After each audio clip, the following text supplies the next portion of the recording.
बहुत लोग आज फर्स्ट टाइम अकाउंटेंसी के बारे में सुनेंगे, कोई बात नहीं। जिसका फर्स्ट टाइम है और जिसका लास्ट टाइम है, कोई फर्क नहीं पड़ता। जब जागो तब सवेरा, मतलब समझते हो ना। अगर आपको आज लगता है कि मैं आज कुछ सीखूंगा, तो वही आपके लिए आज ही फर्स्ट डे होगा। ऑलवेज अपने आप को एकदम नया नवेले की तरह रखो, कि ताकि जब भी कुछ भी चीज सीखने का बोले ना, तो फुल इंटरेस्ट के साथ उसको सीखो। ये होता है मतलब कोई भी चीज को सीखने का मतलब one of the best criteria, कि मुझे आता है, मुझे पता है, मैं पहले भी किया था। इस तरह का माइंड सेटअप से ना आपका जो सीखने का इच्छा है या फिर जो भी आप सीखोगे ना, वो सीख नहीं पाओगे टोटल में। तो इसलिए मुझे आता है, मुझे पता है, it's a good thing. But मेरे हिसाब से जब भी कहीं कहीं से भी कोई भी चीज सीखो, अगर अपने आप को ब्लैंक कर दोगे ना अंदर से, ठीक है, वो क्या बोलते हैं ना, ध्यान करते करने के टाइम पे ओम कहा जाता है। आप लोगों के में से कोई कोई जानते हो, मैं रिलीजियंस का बात नहीं कर रहा हूँ, जो भी मेडिटेशन करते हैं, तो एक है कि मेडिटेशन के टाइम पे ओम कहा जाता है। तो एक्चुअली ओम और कुछ नहीं, ओम के अंदर क्या होता है कि ओम के अंदर एक ऐसा पावर होता है ना, जो आपका जो आपके जो क्या बोलते हैं उसको, मतलब पेट के अंदर से एक आवाज आता है और एकदम ना दिमाग में जाता है। और आपका पूरा दिमाग में जितना सारा अलग अलग सोच, सारा दिन कितना सारा थॉट प्रोसेस चलता है बोलो तो दिमाग के अंदर। तो बेसिकली यही चाहता है कि ध्यान करने से कंसंट्रेशन बढ़ता है, ये कहा जाता है ना मेडिटेशन करने में। तो जैसे ही आप कभी भी ओम उच्चारण करते हो, प्रोनाउंस करते हो, और एकदम बहुत ध्यान लगा के अपने पेट के अंदर से साउंड को दिमाग तक लाते हो, तो वो ना पूरा एक साउंड क्रिएट करेगा, और आपके अंदर ब्रेन के अंदर जितना सारा मतलब अलग अलग सोच था, जो बहुत आपको सारा दिन केओस क्रिएट करके रखता है, वो सोच ना खाली हो जाएगा। And after that what ever you study, what ever you read, वो आपको बहुत अच्छे से याद रहेगा। इसीलिए बोलते हैं मेडिटेशन करने के लिए। बहुत लोग मुझे बोलते हैं कि सर याद नहीं रहता, किस तरह से याद रखे। तो ये वन ऑफ द वे है। वे मतलब मैं हर एक रिलीजियंस को रेस्पेक्ट के साथ बोल रहा हूँ, कि मैं किसी को ये नहीं बोल रहा हूँ कि ये नॉर्मली हिंदू धर्म का माना जाता है स्पेशली, लेकिन फिर भी with full respect to all the religions, मैं इसीलिए बोल रहा हूँ कि इसमें बहुत अच्छा बेनिफिट मिलता है। मतलब आप ओम बोलो, कुछ भी बोलो, लेकिन आप कोशिश करो कि आपका ब्रेन को खाली रखने का, क्योंकि जब ब्रेन आपका खाली रहेगा ना, तो उस पर कुछ भी डालोगे तो ना वो ले पाएगा। क्या आपको मेरा बात समझ में आ रहा है? हाँ सर। बेसिक कुछ बेसिक मैटर है। कोई भी चीज को याद रखने का, या फिर उस पर्टिकुलर मैटर पे काम करना, या फिर उस मैटर को समझना, उसके लिए आपको कुछ बेसिक चीज, शायद हम लोग बहुत कुछ पढ़ाई करते हैं क्लास में, लेकिन इतना कुछ पढ़ने के बाद भी हम लोग ना भूल जाते हैं। ठीक है, और फिर हम सोचते हैं कि मेरे से याद नहीं रहता, लेकिन वो याद रहने के साथ सब्जेक्ट का कोई लेना देना नहीं है। उसके साथ लेना देना है आपका बेसिक एटीट्यूड का, आपका माइंड सेटअप का। और ये माइंड सेटअप, बेसिक एटीट्यूड, ये आप लोग इसी तरह से मतलब spiritual process, what ever religious belief you have, but आपका मतलब वो बिलीफ सिस्टम ही आपको ये सब चीज को मगअप करने में या फिर समझने में हेल्प करता है, जिसको हम लोग स्पिरिचुअल प्रोसेस कहते हैं। अब ये स्पिरिचुअलिटी आप कोई भी रिलीजियस के थ्रू से लो, कोई फर्क नहीं पड़ता, बस अपने अंदर एक स्पिरिचुअल जो पावर है ना, उसको बिल्डअप करो, तो फिर कोई भी चीज बहुत अच्छे से समझ पाओगे। ओके चलो, ये सब बातें बहुतों को समझ नहीं आता, बहुत लोग बोर होते हैं, लेकिन एक टाइम आएगा जब आप लोग यही सब बात सुनना ज्यादा पसंद करोगे। ये मेरा प्रॉमिस है आप लोगों से। ओके, स्क्रीन शेयर हुआ?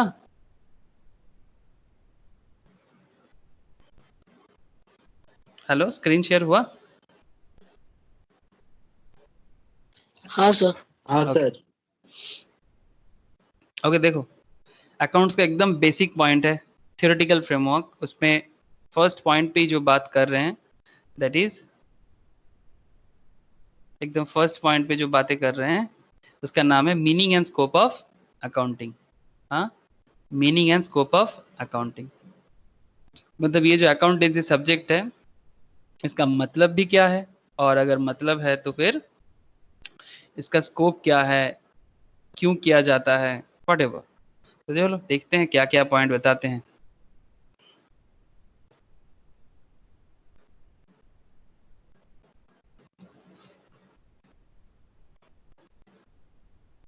अच्छा, फर्स्ट पॉइंट देखो, क्या क्या आज पढ़ेंगे अकाउंटेंसी में।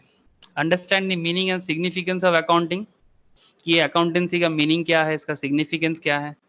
Understand the meaning end of book keeping and distinction of accounting with book keeping. आगे आगे बात करेंगे ये बुक कीपिंग क्या है और अकाउंटिंग क्या है, और ये बुक कीपिंग वाला वर्ड ही कहाँ से आया अकाउंट्स के पास। जो लोग पहले 11-12 लेवल में अकाउंटेंसी किए थे उनको बचपन में ये सब चीज़ पढ़ाया जाता था, किसी किसी का शायद बचपन में पढ़ा हुआ है। अगर बचपन में पढ़ा हुआ है तो मैं बोलूँगा कि बहुत अच्छा है, लेकिन अभी 2 मिनट के लिए मैं बोलूँगा कि वो बचपन वाला पढ़ाई 2 मिनट के लिए भूल जाओ, ज़्यादा अच्छा रहेगा। Appreciate the evolutionary process of accounting as a social science. Accountancy जो सोशल साइंस है इसका इवोल्यूशन प्रोसेस किस तरह से हुआ है, ठीक है। Evolutionary process of accounting as a social science. Accountancy एक सोशल साइंस है, जैसे इकोनॉमिक्स भी एक सोशल साइंस है, सिमिलर वे में accountancy is also a social science. अब सवाल ये उठता है कि ये अकाउंटेंसी जो सोशल साइंस है, ये सोशल साइंस किस तरह से अकाउंटेंसी को इवोल्यूशन करने में हेल्प किया, और अकाउंटेंसी किस तरह से सोसाइटी के बेनिफिट के लिए काम आता है। सिंपल यही कहना है कि सोसाइटी को बेनिफिट किस तरह से अकाउंटेंसी सब्जेक्ट करता है। तो देखो कोई भी सब्जेक्ट हम लोग अपने डेली लाइफ में पढ़ते हैं ना, व्हाटएवर, चाहे आप इंजीनियरिंग का पेपर उठा लो, चाहे आप मेडिकल सेक्टर्स का पेपर उठा लो, चाहे आप कॉमर्स सेक्टर्स का उठा लो, चाहे आप ह्यूमैनिटीज या आर्ट्स जिसको हम लोग बोलते हैं, हर एक सब्जेक्ट का ना सोसाइटी में कुछ ना कुछ बेनिफिट होता है। जो सब्जेक्ट सोसाइटी को बेनिफिट नहीं देता वो सब्जेक्ट का जरूरत हम लोग नहीं समझते, और सोसाइटी के डेवलपमेंट के लिए ही अलग अलग सब्जेक्ट बनाया जाता है, और उस अलग अलग सब्जेक्ट में हम लोग स्पेशलाइज्ड बनते हैं, और फिर अलग अलग प्रोफेशन में हम लोग अपना अपना दिशा ढूंढ के काम करते हैं। और हमारा मेन मोटो यही होता है कि सोसाइटी को डेवलप करना है। तो हमारा करेंट मोटो है, आज का जो मोटो है हम लोग का, दैट इज हम लोग आज अकाउंटेंसी को समझेंगे और ये देखेंगे कि अकाउंटेंसी के थ्रू से हम लोग सोसाइटल बेनिफिट, सोसाइटल डेवलपमेंट किस तरह से कर सकते हैं, चाहे आपका आप जिस सोसाइटी में रहते हो वो सोसाइटी, या फिर आपका पूरा कंट्री वाला सोसाइटी, या फिर आपका स्टेट, वट एवर स्टेट, जो भी स्टेट से आप बिलोंग करते हो, आपको आज वही समझना है कि अकाउंटेंसी किस तरह से आपका स्टेट का, आपका लोकल मोहल्ला का, पाड़ा का, या फिर अपना कंट्री इंडिया का, इवन वर्ल्ड का भी किस तरह से आप डेवलपमेंट कर सकते हो। आई होप कि आप लोग मेरा बात थोड़ा सा कनेक्ट कर पा रहे हो। एक्सप्लेन सब फील्ड्स ऑफ अकाउंटिंग। अकाउंटिंग में क्या क्या सब फील्ड है, मतलब और क्या क्या फील्ड है जो अकाउंट से जुड़ा हुआ है, डायरेक्टली अकाउंट्स नहीं है, इनडायरेक्टली वो अकाउंट से जुड़ा हुआ है। Identify the various users group of whom accounting information is to be generated. मतलब कौन कौन है जिसको अकाउंटिंग इन्फॉर्मेशन का बहुत ज्यादा जरूरत होता है। यूजर्स ग्रुप कौन है, मतलब किसको अकाउंटिंग इन्फॉर्मेशन का इतना ज्यादा जरूरत पड़ जाता है। Understand the relationship of accounting with economics. Economics के साथ अकाउंटेंसी का क्या रिलेशन है, इकोनॉमिक्स के साथ अकाउंटेंसी का क्या रिलेशन है। स्टैटिस्टिक्स के साथ अकाउंटेंसी का क्या रिलेशन है, मैथमेटिक्स के साथ अकाउंटेंसी का क्या रिलेशन है, लॉ के साथ अकाउंटेंसी का क्या रिलेशन है, एज वेल एज मैनेजमेंट के साथ अकाउंटेंसी का क्या रिलेशन है।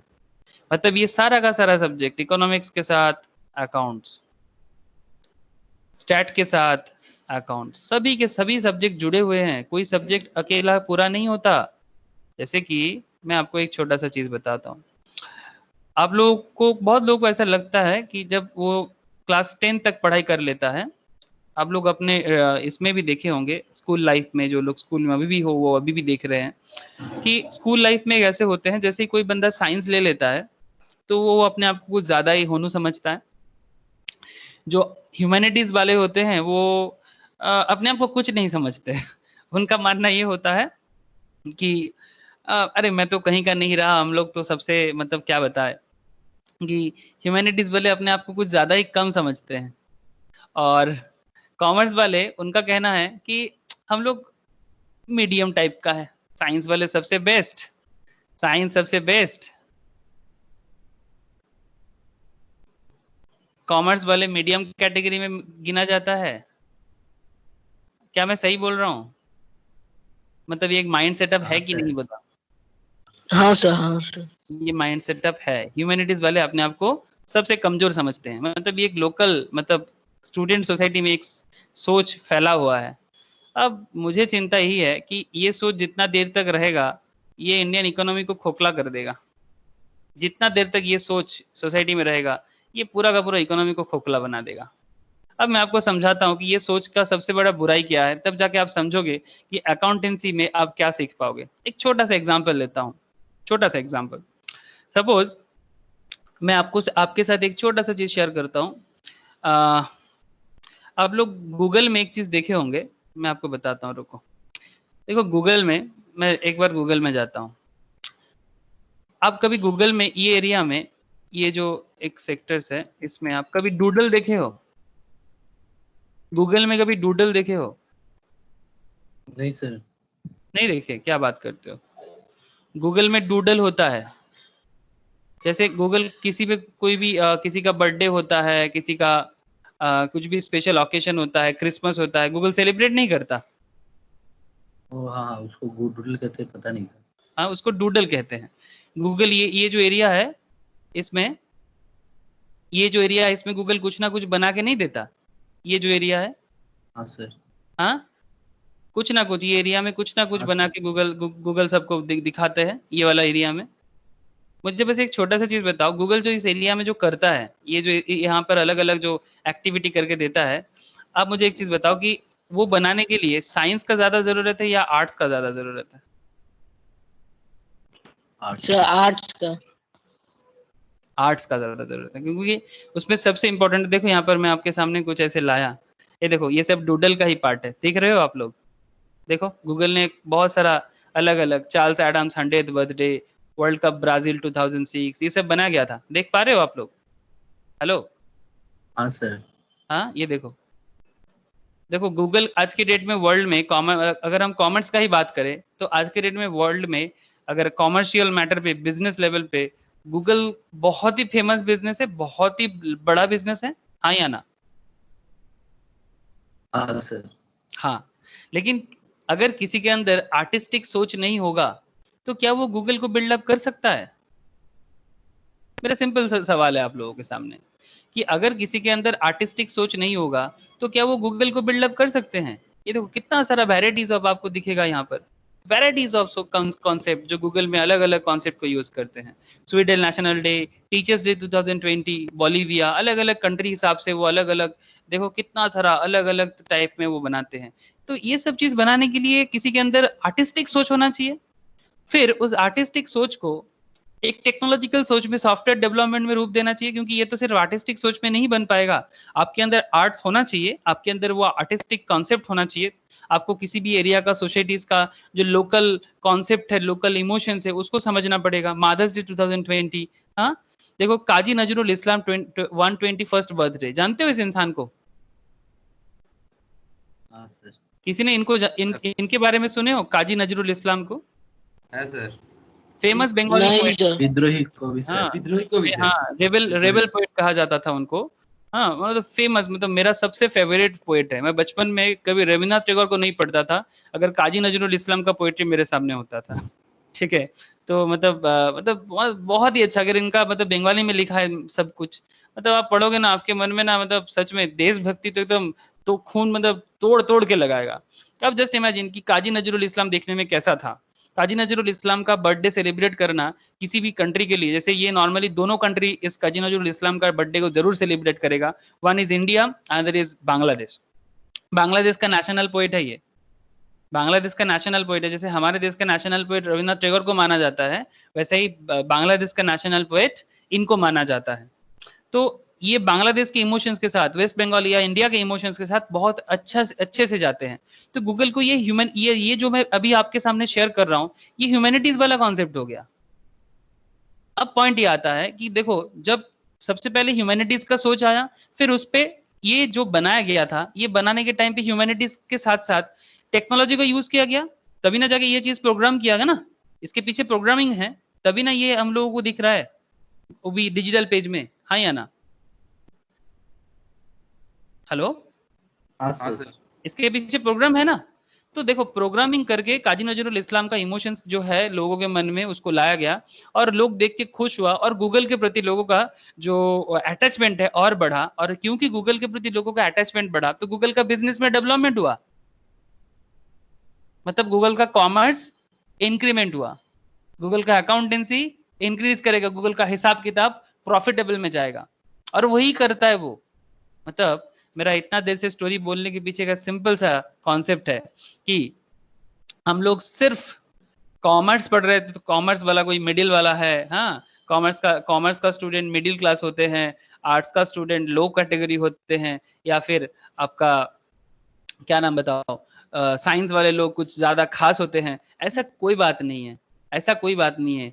आर्ट्स, साइंस एंड कॉमर्स तीनों को मिला के ही एक कंट्री का इकोनॉमी बिल्डअप होता है। क्या आप मेरा बात को एग्री करोगे? हाँ sir. Sir arts plus science plus commerce तीनों बनेगा तो एक पर्टिकुलर ऑर्गेनाइजेशन का इकोनॉमी बिल्डअप होगा। अगर आप गूगल को ही देख लो ना, गूगल के इकोनॉमी में सबसे पहले तो आर्टिस्टिक कॉन्सेप्ट आया था, उसके बाद गूगल ने अपना जो टेक्नोलॉजिकल, जो उसका सबसे बड़ा, मतलब गूगल का सबसे बड़ा पावर क्या है? टेक्नोलॉजी। गूगल के पास टेक्नोलॉजी है, वही उसका सबसे पावरफुल है, जो साइंस का पार्ट है ना, टेक नॉलेज। उसके बाद सिर्फ टेक्नोलॉजिकल नॉलेज और आर्टिस्टिक सोच से कुछ नहीं होगा, जब तक आप उसको बिजनेस पे ट्रांसफर नहीं कर सकते हो, अपना प्रोडक्ट और सर्विस लोगों को सेल नहीं कर सकते हो, तब तक उसका कोई काम नहीं। आज गूगल वर्ल्ड का वन ऑफ द मतलब टॉप वैल्यूएबल कंपनी है, वर्ल्ड का टॉप वैल्यूएबल कंपनी। मैं आपको दिखाऊंगा गूगल का वैल्यूएशन, ठीक है। तो कहने का मतलब सिंपल है कि इतना टॉप वैल्यूएशन बनने के पीछे इसका ह्यूमैनिटीज कॉन्सेप्ट, इसका science concept and after that इसका बिजनेस तभी बन पाया। तो अकाउंटेंसी पढ़ने से पहले बिजनेस को समझना बहुत जरूरी है। और ये आर्ट, साइंस और कॉमर्स के बीच में जो लड़ाई है ना, फालतू का लड़ाई, ये लड़ाई बंद होना चाहिए। कोई भी इंसान को तीनों का नॉलेज लेना चाहिए। लेकिन हाँ, जो आर्ट्स का बंदा है वो थोड़ा आर्ट्स में स्पेशलाइज्ड होंगे, लेकिन साइंस और कॉमर्स के बारे में भी वो जानेंगे। जो साइंस के बंदे हैं वो साइंस में स्पेशलाइज्ड होंगे, लेकिन आर्ट्स एंड कॉमर्स के बारे में भी उसको नॉलेज लेना चाहिए। और जो कॉमर्स का बंदा है वो कॉमर्स में स्पेशलाइज्ड होंगे, लेकिन आर्ट्स एंड साइंस के बारे में भी उसको नॉलेज गैदर करना चाहिए। शायद ये सब बातें आप लोगों को हजम नहीं होगा, बट मैं आपको गारंटी देता हूँ, आज के डेट में, आज 9 तारीख है जून महीने का, अगर आप 10 साल बाद भी इसी डेट में अगर आप एक बार सोचोगे ना, तब आज अगर आपको समझ नहीं आएगा कोई बात नहीं, बट 10 साल बाद जरूर समझ में आएगा, 5 साल बाद जरूर समझ में आएगा। चलो सर, अकाउंटेंसी समझाओ। Okay, understand the relationship of accounting. आज मैं ये कोशिश करूंगा कि आप लोग अकाउंटेंसी को प्यार करो, अकाउंटेंसी को समझो कि अकाउंटेंसी है क्या। Understand the relationship of accounting में इतना देर से एक्चुअली में इस पॉइंट पे बात कर रहा था, ये जो अलग अलग सब्जेक्ट में, ये जो अलग अलग सब्जेक्ट के साथ रिलेशनशिप है ना, इसीलिए मैं इतना सारा पॉइंट बता रहा था कि अगर आपको इकोनॉमिक्स के साथ, आप लोग कभी गौर किए, कोई भी स्टूडेंट, आप लोगों में से कोई भी, कि इकोनॉमिक्स एक ऐसा सब्जेक्ट है जो साइंस, आर्ट्स और कॉमर्स तीनों पढ़ते हैं, हाँ सर। है ना। आप लोग अगर स्कूल में देखे, साइंस, आर्ट्स और कॉमर्स तीनों को पूछो आपको इकोनॉमिक्स सब्जेक्ट का ऑप्शन मिलता है 11-12 में। इसका मतलब ये इकोनॉमिक्स जो सब्जेक्ट है, ये तीनों एरिया को कवर करते हैं और सबके लिए काम करते हैं। Statistics mainly math based paper है, ठीक है, साइंस वाले और कॉमर्स वाले पढ़ते हैं, specially commerce and mathematics students. Law जो है वो तो ऑब्वियसली कॉमर्स वाले ही पढ़ते हैं, लॉ मेनली कॉमर्स का ही पार्ट है।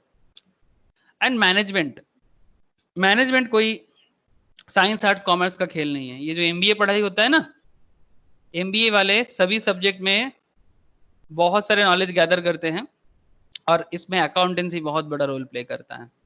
Explain the limitation of accounting, ये भी जानेंगे आज कि अकाउंटेंसी में लिमिटेशन क्या है, और appreciate the enlarge boundary of accounting profession and the areas where in a chartered accountant. आप लोग जरूर समझते होंगे कि अगर जब अकाउंट्स का बात होता है तो सबसे ज्यादा किसका नाम आता है? चार्टर्ड अकाउंटेंट का नाम आता है। चार्टर्ड अकाउंटेंट इंडिया में अकाउंट्स का बीड़ा उठा के रखा है। चार्टर्ड अकाउंटेंट के साथ बाद में और एक प्रोफेशन को भी बहुत ज्यादा अकाउंट्स प्रोफेशन में वैल्यूएशन मिला, दैट इज कॉस्ट अकाउंटेंट, है ना। आप लोग नाम सुने होंगे, सीए में जिसको आज कहते हैं, कोई यहाँ पर करता भी है, कॉस्ट एंड मैनेजमेंट अकाउंटिंग। ये चार्टर्ड का ही, मतलब अकाउंट्स का ही एक इंटीरियर पार्ट है, मतलब एकदम ये मैन्युफैक्चरिंग लेवल पे बात होते हैं सभी। इसी सब मैटर पे बात करना है आज, ठीक है, कि कॉस्ट अकाउंटेंट का जरूरत कब पड़ गया, ठीक है। अकाउंट्स का एक अलग ब्रांच बन के कॉस्ट अकाउंटेंट इतना ज्यादा, बहुत ज्यादा पॉपुलर हो गए आज, मतलब आज के डेट में कोई भी ऑर्गेनाइजेशन में चार्टर्ड से ज्यादा जरूरत कॉस्ट अकाउंटेंट का पड़ जाता है। चार्टर्ड का मतलब जरूरत कम नहीं हुआ, चार्टर्ड का जरूरत और बड़ा है,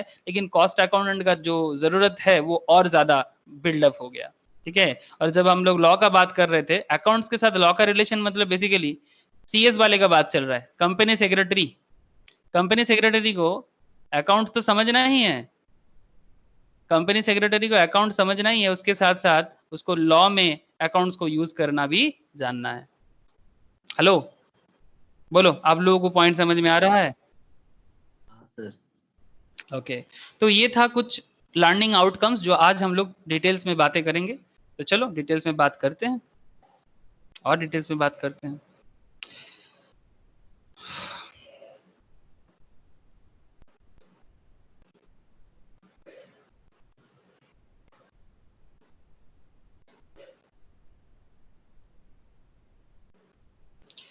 देखो प्रोसीडियर ऑफ अकाउंटिंग में देखो क्या आप लोगों को समझ में आ रहा है जो भी बात हो रहा है, कि ये जो थियोरेटिकल फ्रेमवर्क में हम लोग मेनली क्या फोकस कर रहे हैं? बस हाँ या ना बोलो तो फिर मुझे थोड़ा सा और मतलब समझ में आएगा। आ रहा है। ओके तो प्रोसीडियर ऑफ अकाउंटिंग है। फर्स्ट पॉइंट क्या है, अकाउंट्स करने के पीछे का मेन मकसद क्या है? अकाउंट्स करने के पीछे का मेन मकसद यही है कि generating financial information, generating financial information and using the financial information. Please ध्यान देना पॉइंट पे, हाँ, generating financial information and using financial information,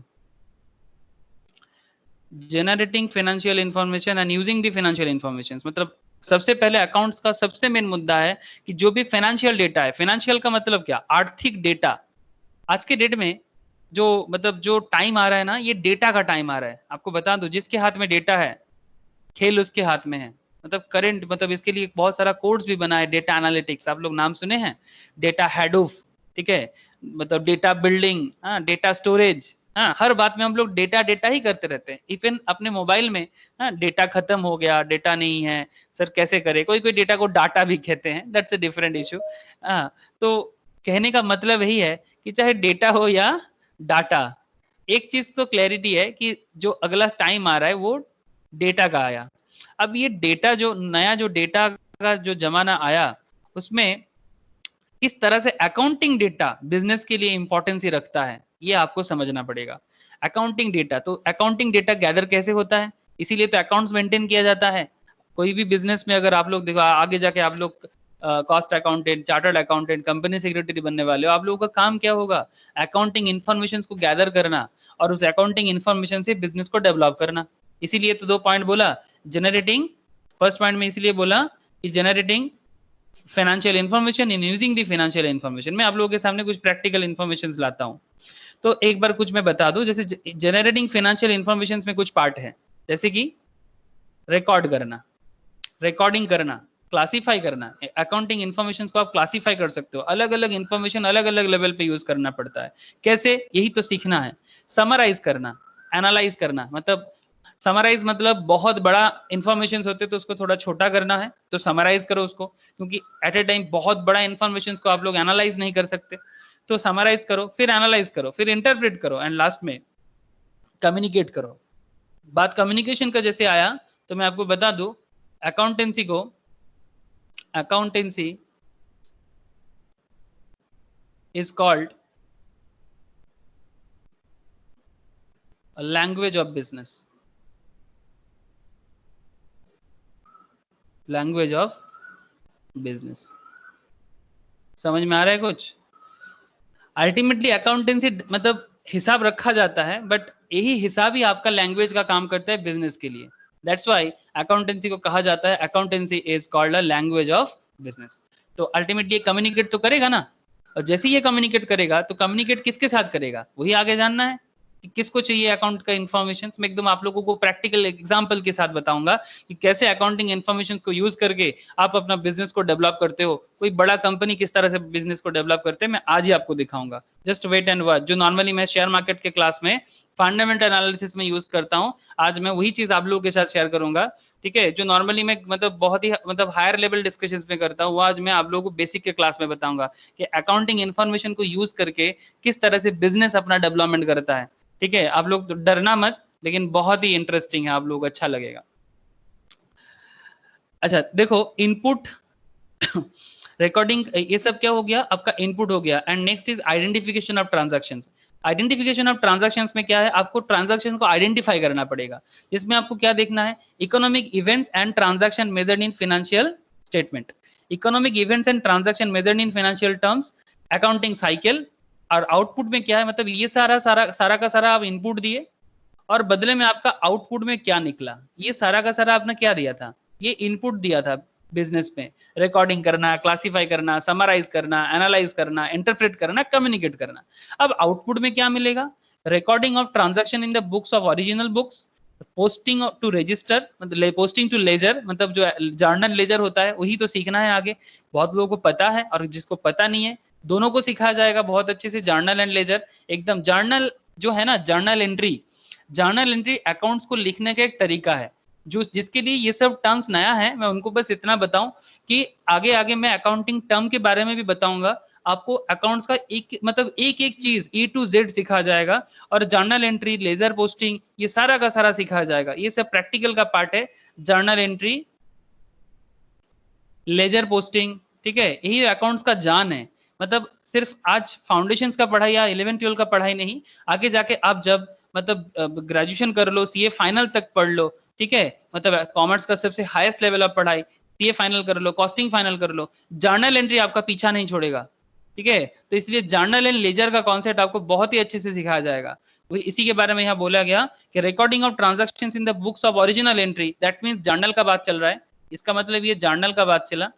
फिर आपका क्या हुआ, लेजर पोस्टिंग करना पड़ेगा, वही तो अकाउंट्स है जिसको हम लोग बोलते हैं अकाउंट्स, वो लेजर से ही बोलते हैं। Preparation of trial balance, preparation of final accounts, जो अकाउंट्स का मेन मतलब हार्ड माना जाता है। ज्यादा से ज्यादा लोग जब 11-12 में पढ़ाई करते हैं, वो फाइनल अकाउंट्स मतलब जब सॉल्व करना सीख जाते हैं तो वो सोचते हैं वो अकाउंटेंट बन गया। हाँ, ऑब्वियसली फाइनल अकाउंट्स करना अकाउंट्स ही है, ठीक है, अकाउंटेंट बनने जैसा ही है। और ऑब्वियसली फाइनल अकाउंट्स बिल्डअप करना one of the best work होता है, लेकिन वो एकदम फाइनल स्टेज ऑफ पढ़ाई होता है अकाउंट्स का। लेकिन अलग अलग बिजनेस का अलग अलग लेवल में फाइनल अकाउंट्स होते हैं।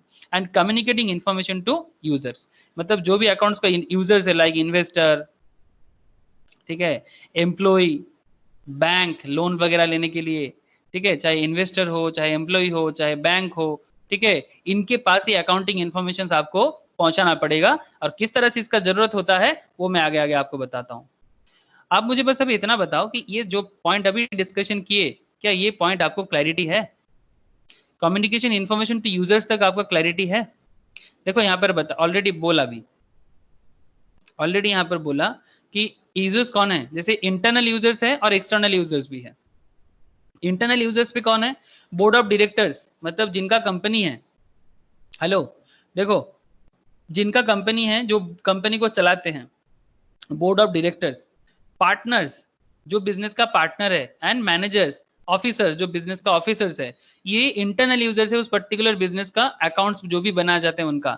और बिजनेस का बाहर से अकाउंटिंग इन्फॉर्मेशन किसको जरूरत है, जो बिजनेस का पार्ट तो नहीं है लेकिन उनको बहुत जरूरत है, जैसे कि इन्वेस्टर को, जैसे कि लेंडर मतलब जो तुमको लोन प्रोवाइड करेगा, बिजनेस पे जो इन्वेस्ट करेगा, शेयर मार्केट में इन्वेस्ट करते हैं ना, तो उसमें बहुत जरूरत होता है। जो बिजनेस को कोई भी रॉ मटेरियल सप्लाई करेगा उनको, गवर्नमेंट एजेंसी, ठीक है, government agency like tax firm, ठीक है, मतलब टैक्स अथॉरिटी, उनको तो अकाउंट सब पूरा जरूरत है, क्योंकि टैक्स जो दिया जाता है वो तो अकाउंट से ही पता चलता है।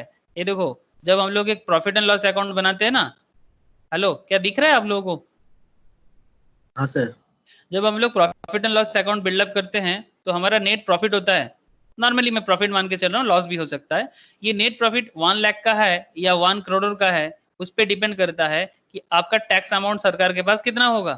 तो ये अकाउंट से ही पता चलता है कि टैक्स लायबिलिटी कितना है, अकाउंट से ही पता चलता है। तो गवर्नमेंट एजेंसीज, ठीक है, ऑडिटिंग एजेंसीज, गवर्नमेंट एजेंसीज में ऑडिट जो लोग करने आते हैं, लाइक कैग, गवर्नमेंट ऑडिटर होते हैं, government controller and auditor general of India, ठीक है, कोई ऑडिट फर्म, ठीक है, ये सारा का सारा कौन है, ये सारा का सारा अकाउंटिंग इन्फॉर्मेशन का यूजर्स है। और कस्टमर भी तो है, जो कंपनी का प्रोडक्ट खरीदना चाहता है उसको भी तो कंपनी का बिजनेस का हालत पता होना चाहिए। अब ऐसे कंपनी का प्रोडक्ट यूज कर रहे हो जिसका बिजनेस अच्छा नहीं चल रहा है, तो आपको प्रोडक्ट खरीदने से पहले 10 बार सोचना चाहिए, 10 बार सोचना चाहिए कि अगर उसका बिजनेस अच्छा नहीं है तो प्रोडक्ट क्वालिटी गिर सकता है, अगर बिजनेस बहुत अच्छा चल रहा है तो सर्विस बहुत अच्छे से मिल सकता है। और हम लोग ये सब चीज मतलब बहुत ज्यादा देखते हैं। आपको पता होगा कि जब भी आप लोग कोई भी चीज परचेस करने जाते हो, आप सबसे पहले देखते हो कि कंपनी का आफ्टर सेल सर्विस कैसा है। आप लोग देखते हो कि नहीं देखते हो?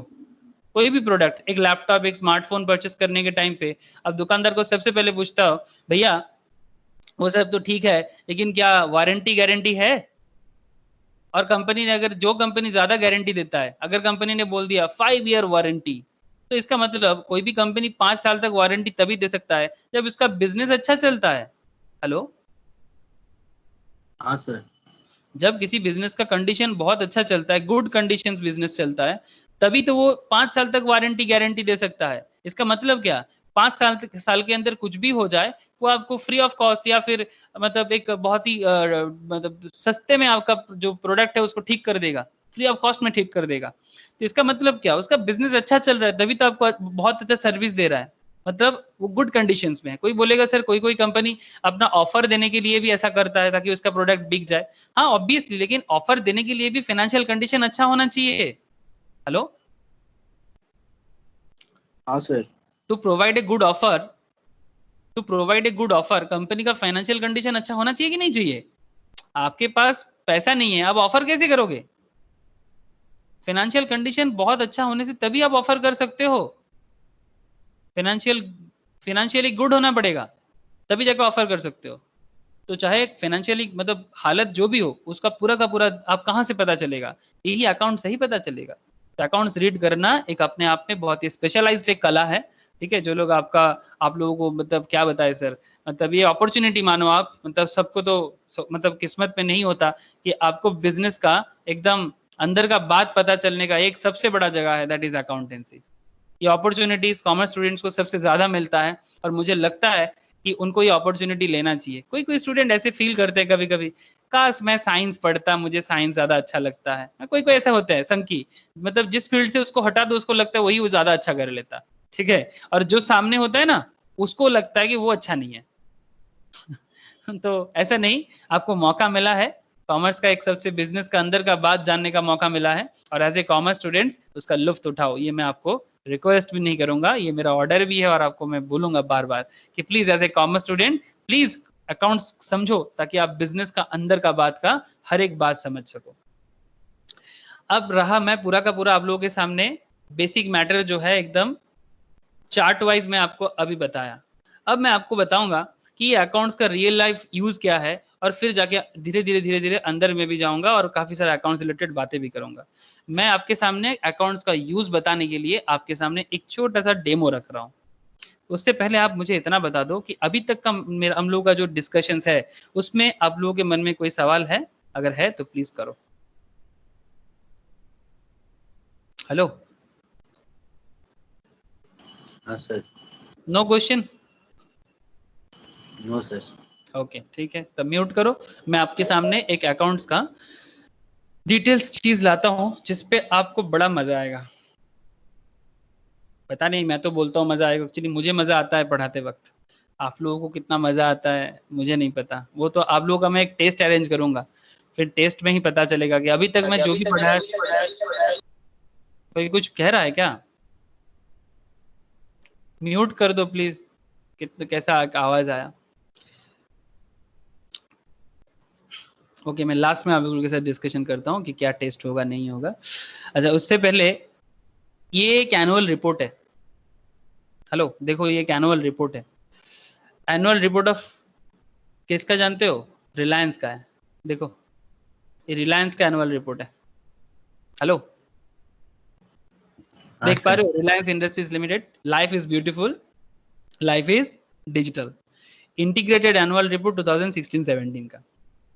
ठीक है, ये बस मैं एज ए डेमो आप लोगों के सामने लाया। ये बैलेंस शीट है रिलायंस का।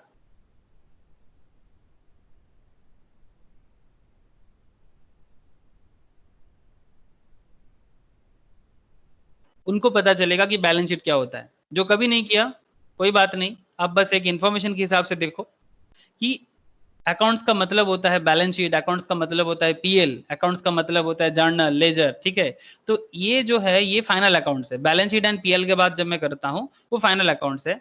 आप लोग देखो यहाँ पर, ये रिलायंस इंडस्ट्रीज का ये बहुत बड़ा एनुअल रिपोर्ट है, ये 500 पेज का एनुअल रिपोर्ट है। ठीक है, मैं आप लोगों के साथ शेयर करूंगा, आप लोग जरूर घर पे इसको देखना एक बार। ठीक है, कि किस तरह से एक कंपनी का एनुअल रिपोर्ट बनता है, और उस एनुअल रिपोर्ट में अकाउंटेंसी मतलब वन ऑफ द मतलब हार्ट है उसका। एनुअल रिपोर्ट का हार्ट होता है अकाउंटेंसी। ठीक है, एनुअल रिपोर्ट में आपको कंपनी का फ्यूचर, आपका कंपनी का प्रोस्पेक्ट, ईच एंड एवरीथिंग पता चलता है। मैं आपको एक बार फ्रंट व्यू दिखाना चाहता हूँ, थोड़ा टाइम लग जाता है यहाँ पर। ये देखो, ऐसे होते हैं रिलायंस इंडस्ट्रीज लिमिटेड, देख पा रहे हो? हाँ सर।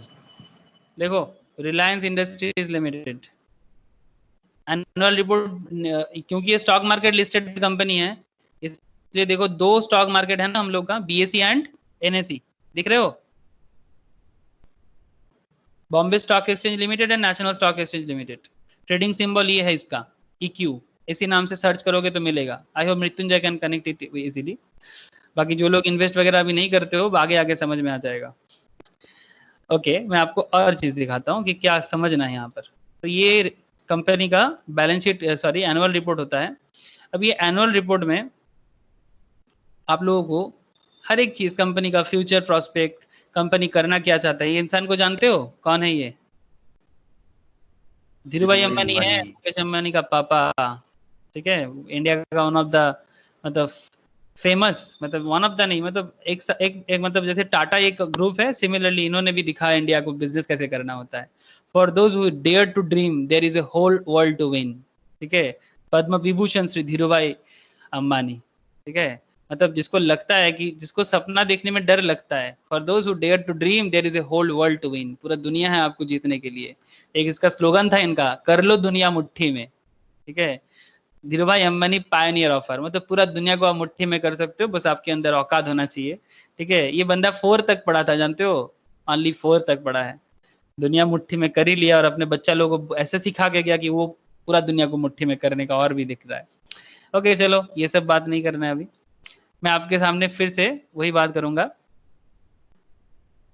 एक सेकेंड, कभी कभी मेरा कंप्यूटर जल्दबाजी में हैंग कर जाता है, ये देखो,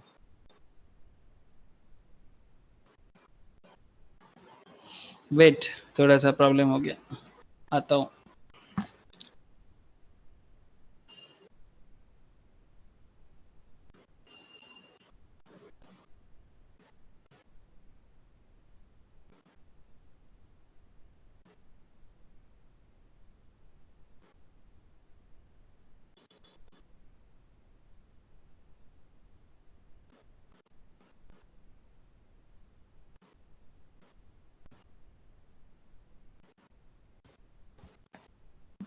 हेलो, देख पा रहे हो ना, स्क्रीन आया?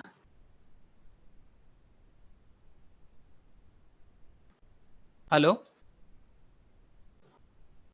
नहीं सर, अभी तो नहीं दिखाई दे रहा है। स्क्रीन नहीं दिखाई दे रहा है? दिखाई दे रहा है सर, दिख रहा है, दिख रहा है। हाँ सर, अब दिख रहा है सर, अब दिख रहा है। ओके ठीक है, नहीं वो बीच में चला गया था। ठीक है, मैं आपके सामने बस ये दिखाना चाहता हूँ कि ये अकाउंटेंसी का जो, तो कंपनी के एनुअल रिपोर्ट में अकाउंटेंसी क्या काम करता है, और आपको पता चलेगा कि आगे जाके आप लोग as a chartered, as a CA, as a CA में आप लोगों को करना क्या है, वही मैं आपको दिखाने वाला हूँ। तो थोड़ा सा वेट करो, मैं आपके सामने ला रहा हूँ।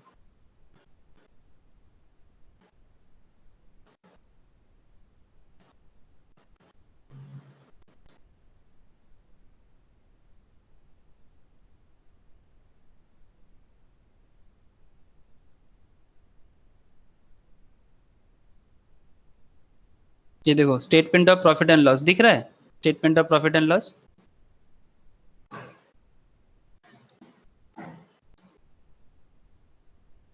Statement of profit and loss दिख रहा है, बताओ। हाँ सर, देखो, फॉर द ईयर एंडेड 31 मार्च 2017, इसमें ये कंपनी का PL है, इसको इनकम स्टेटमेंट कहते हैं, प्रॉफिट एंड लॉस अकाउंट भी कहते हैं। इसमें ऊपर में इनकम दिखाया जाता है, जैसे देखो, revenue from operation, sale of products, income from service. 2016-17 में ये रुपीज इन करोड़ है।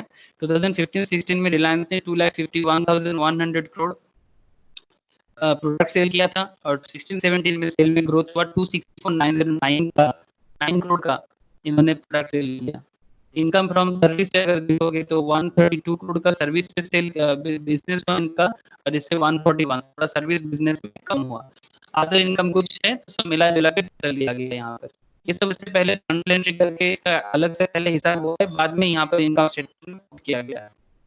जैसे आप लोगों को 2 बाय करते हो ना, ये उसी सिस्टम है, लेकिन यहाँ पर कंपनीज एक्ट शेड्यूल 3 बोलते हैं इसको, शेड्यूल 3 के हिसाब से कंपनी के अकाउंट्स मेंटेन करने का ये पैटर्न होता है।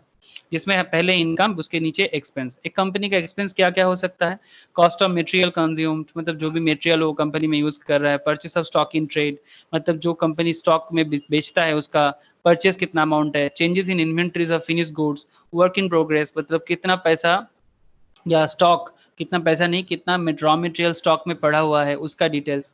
ठीक है, excessive excise duty, service tax का क्या अमाउंट उन्होंने उसको पे करना है। एम्प्लॉय बेनिफिट के लिए कितना खर्चा करना है। फाइनेंस कॉस्ट, मतलब जो लोन वगैरह लिया उसका अमाउंट कितना है, सारा का सारा। ये 2015-16 का भी दिया हुआ है, 2016-17 का भी दिया हुआ है। इससे आपको एक चीज पता चलेगा कि लास्ट ईयर के साथ इस ईयर का क्या डिफरेंस हुआ है, कंपनी में ग्रोथ हुआ कि नहीं हुआ। तो आपको एक बेसिक डिफरेंस पता चलेगा कि अगर कंपनी लास्ट ईयर से ग्रोथ हुआ है तो मतलब शेयर मार्केट में भी आपको एक अलग पहचान मिलेगा कि कंपनी का ग्रोथ हुआ है, तो फिर आगे और ग्रोथ हो सकता है। तो यही सब चीज का आप एक अंदाजा लगा सकते हो। इस तरह से टैक्स एक्सपेंस करके देखो, लास्ट में देखो profit for the year. Last 2015-16 में 27,384 करोड़ का प्रॉफिट हुआ था, इसमें 31,425 करोड़ का प्रॉफिट हुआ। इसमें अदर कुछ इनकम वगैरह भी दिया हुआ है। और देखो यहाँ पर नीचे ये जो भी डेटा मिला है, कहाँ से मिला? As per our report of even date. किसका रिपोर्ट है? देखो, for Chaturvedi and chartered accountant, ये एक चार्टर्ड फर्म है, उनका रिपोर्ट है। For Deloitte Haskins and Sells LLP, chartered accountant, Deloitte companies का आप नाम सुने हो, Deloitte Haskins and Sells limited liability partnership, इन्होंने भी ऑडिट करके बताया। राजेंद्र एंड कंपनी, क्योंकि बहुत बड़ा फार्म कंपनी है रिलायंस, इसलिए सिर्फ एक चार्टर्ड फर्म नहीं, देखो तीन तीन चार्टर्ड फर्म है। ठीक है, और भी देखो, Rajesh D Chaturvedi partner, chartered partner है। ए बी जान एआर पार्टनर है। आलोक अग्रवाल चीफ फाइनेंशियल ऑफिसर है। ठीक है, ये chief financial officer normally chartered accountant या तो कॉस्ट अकाउंटेंट होते हैं। जॉइंट चीफ फाइनेंशियल ऑफिसर, इसमें भी चार्टर्ड एंड कॉस्ट अकाउंटेंट ज्यादा दिखते हैं, मतलब सीए एंड सीए में। एंड आप देख सकते हो यहाँ पर के सीतारामन कंपनी सेक्रेटरी।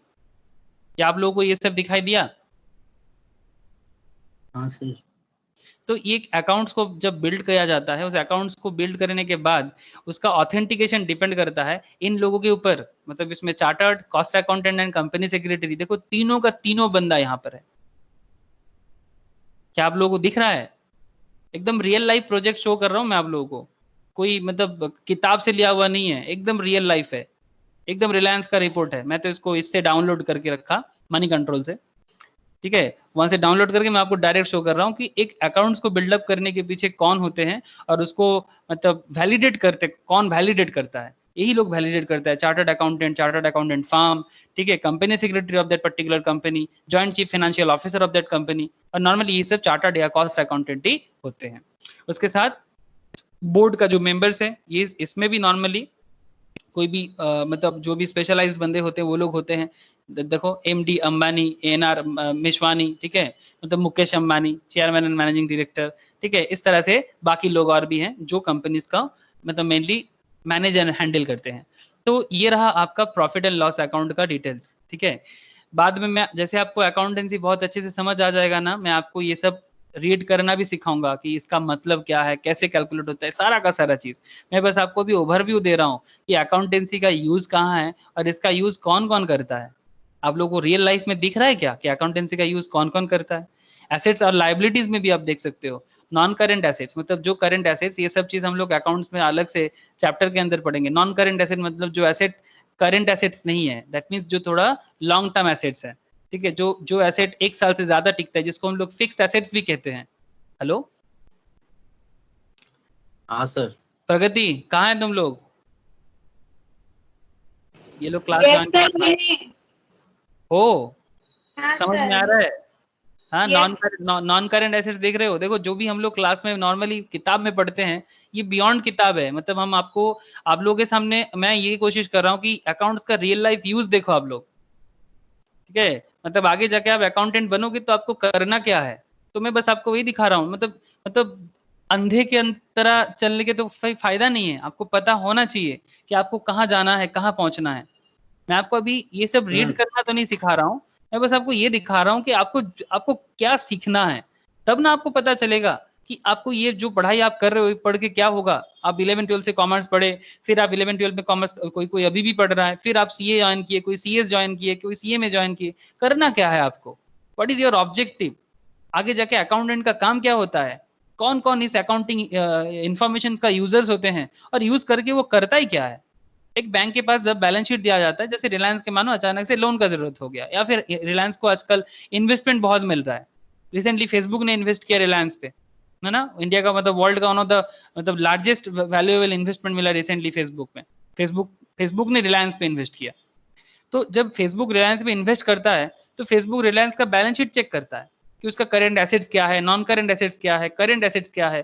देखो अलग से किताब में क्यों पढ़े, फिक्स्ड एसेट्स या नॉन करंट एसेट्स में यहाँ पर देख लो, प्रॉपर्टी प्लांट एंड इक्विपमेंट, मतलब आपके पास जो फिक्स्ड एसेट्स है उसको नॉन करंट या फिक्स्ड एसेट्स कहते हैं, property plant equipment. Capital work in progress, जो कैपिटल बिजनेस में लगाया जाता है, जो 1 साल से ज्यादातर टाइम बिजनेस में रहता है, उस तरह का जो कैपिटल है, बिजनेस का पूंजी जिसको कहते हैं। ठीक है, देखो रिलायंस का अगर आप देखो कि रिलायंस के पास 2016 के डेट में 1,32,662 करोड़ का प्लांट प्रॉपर्टी इक्विपमेंट था, और 2070 के एंड पे 31 मार्च ईयर एंडिंग होता है, 31 मार्च के एंड पे 1,36,882 करोड़ का मतलब प्लांट एंड इक्विपमेंट्स है, मतलब वैल्यूएशन बढ़ा है। Capital work in progress, intangible assets मतलब गुडविल, पेटेंट, कॉपीराइट, मतलब जिस एसेट्स को आप टच नहीं कर सकते, छू नहीं सकते, ठीक है, लेकिन कंपनी का गुडविल बिल्डअप करके रखा, कंपनी का नो हाउ है, मतलब रिलायंस के पास कुछ ऐसा रिलायंस का कुछ पेटेंट है, मतलब जिस चीज पे गुडविल, जानते हो आप लोग गुडविल क्या होता है, कंपनी का गुडविल, उसका एक वैल्यूएशन होता है। ये भी अकाउंटेंसी में सिखाया जाता है कि किस कंपनी का गुडविल को किस तरह से वैल्यूएशन करे। ये नॉर्मली सीए फाउंडेशन में भी सिखाया जाता है, इंटरमीडिएट में भी सिखाया जाता है, और 11 12 में भी सिखाया जाता है ये कॉमर्स में, कि वैल्यूएशन ऑफ गुडविल कैसे होता है। गुडविल, क्योंकि मैं इसलिए गुडविल के बारे में बात कर रहा हूँ क्योंकि जो इंटेंजिबल एसेट्स है ना, इंटेंजिबल एसेट्स गुडविल का पार्ट होते हैं, उसमें पेटेंट भी है, कॉपीराइट भी है, ट्रेडमार्क भी है। कंपनी का जो ट्रेडमार्क होता है उसका भी बहुत वैल्यूएशन होता है, तो उसका क्या वैल्यूएशन देखो, 14,881 करोड़ था, अभी 16,248 करोड़ है। फाइनेंशियल एसेट में कितना इन्वेस्टमेंट है देखो, इसका इन्वेस्टमेंट कहाँ कहाँ कहाँ है, 1,15,134 करोड़ का इन्वेस्टमेंट था, अभी ये 17 में 544 करोड़ का इन्वेस्टमेंट हो गया, और ज्यादा हो गया। लोन देखो 16 में 11,812 करोड़ का लोन था, अभी 10,418 का लोन हो गया, मतलब लोन का अमाउंट कम हुआ, इट्स गुड थिंग थोड़ा बहुत। अदर नॉन करंट एसेट्स में इन्वेंट्रीज है, मतलब स्टॉक, इन्वेंट्री का मतलब होता है स्टॉक, ये सभी आपको सिखाया जाएगा। फाइनेंशियल एसेट्स में इन्वेस्टमेंट, ट्रेड रिसीवेबल मतलब जिसको हम लोग ट्रेड डेटर भी कहते हैं, ठीक है, डेटर जिसको कहते हैं उसको ट्रेड रिसीवेबल भी कहते हैं। आगे बताऊंगा डेटर कौन होते हैं, रिसीवेबल्स क्या होते हैं, cash and cash equivalent, loans, other financial assets. Current asset मतलब, अच्छा देखो एक लोन यहाँ पर भी था, एक लोन नॉन करंट में भी था, एक लोन करंट में भी है। जो लोन करंट में दिखा रहा है इसका मतलब ये 1 साल का अंदर का लोन है, मतलब जो लोन आपको 1 साल के अंदर चुकाना पड़ेगा, शॉर्ट टर्म कहा जाता है। जो लोन 1 ईयर के अंदर होता है उसको करंट बोलते हैं। जो भी एसेट्स व लाइबिलिटी 1 साल के अंदर आपको चुकाना पड़े, या फिर 1 साल के अंदर, ये सब एसेट है, मतलब आपको, आपने किसी को, मतलब लोन एसेट में दिख रहा है, दैट मीन्स आप किसी को लोन दिए हो, वो बदले में आपको 1 साल के अंदर वो लोन का इंटरेस्ट आपको चुकाएगा, जो आपके लिए एक इन्वेस्टमेंट का काम कर रहा है। तो आप पहले 4973 का लोन दिए थे, अभी आप 4900 का लोन दिए हो, और ये 1 ईयर का लोन है। अदर फाइनेंशियल एसेट्स भी आपने इन्वेस्ट करके रखा। यहाँ पर देखो ये सारा का सारा चीज मैं भी आपको डिटेल्स नहीं बता सकता, लेकिन मैं आपको बस भी एक ओवरव्यू दे रहा हूँ कि यही सब चीज आपको अकाउंट्स में, मतलब आपको, मतलब पावरफुल बनना है, यही सब एक एक पॉइंट, एक एक वर्ड, एक एक चीजों का मतलब समझना है आपको। इक्विटी एंड लाइबिलिटी अगर आप देखो, equity share capital, other equity, total equity मतलब कंपनी के टोटल इक्विटी शेयर कैपिटल कितना है, ठीक है, अदर इक्विटी कितना है, नॉन करंट लाइबिलिटी मतलब जो लाइबिलिटी 1 साल से ज्यादा तक जाता है, बोरोइंग कितना लोन कंपनी ने लेके रखा, कितना प्रोविजन है कंपनी का, कितना कंपनी का टैक्स लाइबिलिटी मार्केट में बाकी है, डिफर्ड टैक्स लाइबिलिटी मतलब अभी भी लाइबिलिटी चुकता नहीं हुआ, डिफर्ड कर दिया मतलब बाद में देना है, ठीक है। करंट लाइबिलिटी में भी बोरोइंग है, ट्रेड पेएबल मतलब किसी को चुकाना है, ट्रेड पेबल मतलब क्रेडिटर का बात कर रहा है, कंपनी को किसी को पे करना है। अदर फाइनेंशियल लायबिलिटीज भी कंपनी का है, सब कुछ मिला जुला के देखो ये कंपनी का बैलेंस शीट है। लायबिलिटी और एसेट दोनों साइड मैच करता है। ये देखो टोटल करंट एसेट यहाँ पर कितना है 5,46,746 करोड़, यहाँ पर भी देखो 5,46,746 crore. Liability and asset match करता है, क्यों मैच करता है, why this is called balance sheet, क्यों लायबिलिटी और एसेट को मैच करना चाहिए, यही सब चीज तो हम लोगों को सीखना है। प्रॉफिट एंड लॉस अकाउंट में उनका प्रॉफिट भी आप यहाँ पर देख पाए हो, ठीक है, ये देखो इतना का प्रॉफिट कंपनी ने किया था।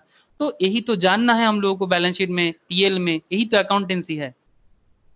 मुझे बस इतना बता आप लोग, ये चीज आप लोगों को थोड़ा टफ लगेगा, मैं स्टार्टिंग में ही बोल रहा था डरना नहीं है, क्योंकि हम लोग को ये सब चीज सीख के ये सब चीज को रीड करना जानना है। एक्चुअली ये जो मैं आपको अभी दिखाया ना, ये आप लोगों का फाइनल स्टेज है अकाउंट्स का। जब आप लोग पूरा अकाउंटेंसी को अच्छे से समझ जाओगे ना, और आपको तभी लगेगा कि आप अकाउंटेंसी को समझ गए जब आप एक एक चीज वहां पर रीड करके उसका मतलब को खुद भी समझ सकते हो और किसी को समझा भी सकते हो।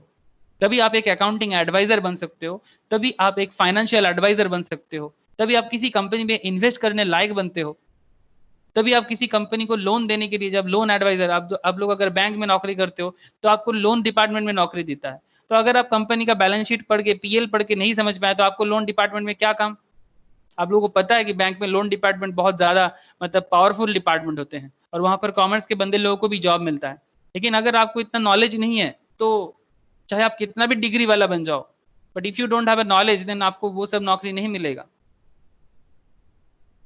क्या आप लोगों को समझ में आ रहा है कि क्या मतलब कौन सा डेप्थ में बात कर रहे हैं हम लोग अकाउंटेंसी में? एक क्वेश्चन था सर। बोलो सर, एक्सपेंसेस और लायबिलिटीज में डिफरेंस क्या होता है? एक्सपेंसेस एंड लाइबिलिटीज में डिफरेंस ये होता है, एक्सपेंस अगर आप कभी भी करते हो तो वो आपका लाइबिलिटी नहीं होता। ठीक है, लाइबिलिटी मतलब आपको, आपने किसी से कुछ लिया और वो आपको चुकाना पड़ेगा। मतलब किसी ने आपको धार दिया, उधार दिया, ठीक है, जब उधार आपको किसी को देना पड़ता है उसको कहते हैं लाइबिलिटी। और एक्सपेंस का मतलब आपने खर्चा किया, आपके बिजनेस के लिए आपने एक प्लांट खरीदा, कैश से ही खरीदा, ठीक है, एकदम नगद पैसे में खरीदा, तो वो आपका एक्सपेंस है। लेकिन अगर वही चीज आपको उधार में मिला है कि आपको बाद में पेमेंट करना है तो वो आपका लाइबिलिटी बन गया। सिंपल है, समझ में आया? हाँ sir. Liability can be expense but each expense can not be a liability. हर एक खर्चा आपका लाइबिलिटी नहीं है, लेकिन हर एक लाइबिलिटी आपका खर्चा जरूर है। किसी को कुछ पूछना है? मैं नहीं तो और आगे जाऊंगा। सबको सब कुछ क्लियर है? नम्रता, निकिता, क्या क्लैरिटी है सबको?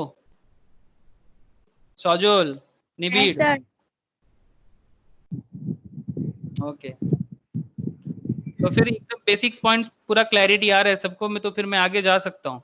और ये जो जो बातें मैंने किया ना अभी, ये सारा का सारा चीज एग्जाम में पूछता है। मैं बार बार आप लोगों को बताऊंगा, ये सारा का सारा चीज आप लोग अगर अंदर से बात को समझोगे तो आप लोग एग्जाम में एक भी चीज आप लोगों का गलत नहीं होगा, इतना मैं बताऊंगा आप लोगों को।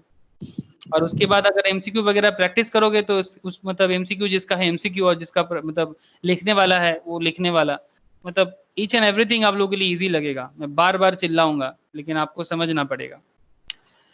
ओके, अच्छा, अभी जो मैं रिलायंस का एनुअल रिपोर्ट समझा रहा था, क्या आप लोगों को समझ में आ रहा था या फिर टफ लग रहा था? सच बताना, क्योंकि ये मैं नॉर्मली आप लोगों के लेवल में नहीं सिखाता हूँ, मैं सिखा भी नहीं अच्छा रहा लग था। रहा था सर। मैं सिखा नहीं रहा था, मैं बस आप लोगों को दिखा रहा था। सिखाना तो सिखाना तो अलग होता है, वो और बहुत सारे बातें करना होता है। मैं तो बस आपको शो कर रहा था कि आप लोग जो अकाउंटेंसी सीख रहे हो, आपका अंतिम छोड़ क्या है। ठीक है, मतलब आपको पहुंचना कहाँ है। मैं बस आपको फाइनल डेस्टिनेशन दिखा रहा था कि आपको पहुंचना कहाँ है। बस आपका टारगेट को फिक्स कर रहा था कि अगर आपको नॉलेज लेना है तो किस लेवल का नॉलेज लेना है, बस इसीलिए बोल रहा था। ओके, तो देखो इंट्रोडक्टरी पॉइंट में क्या बोला।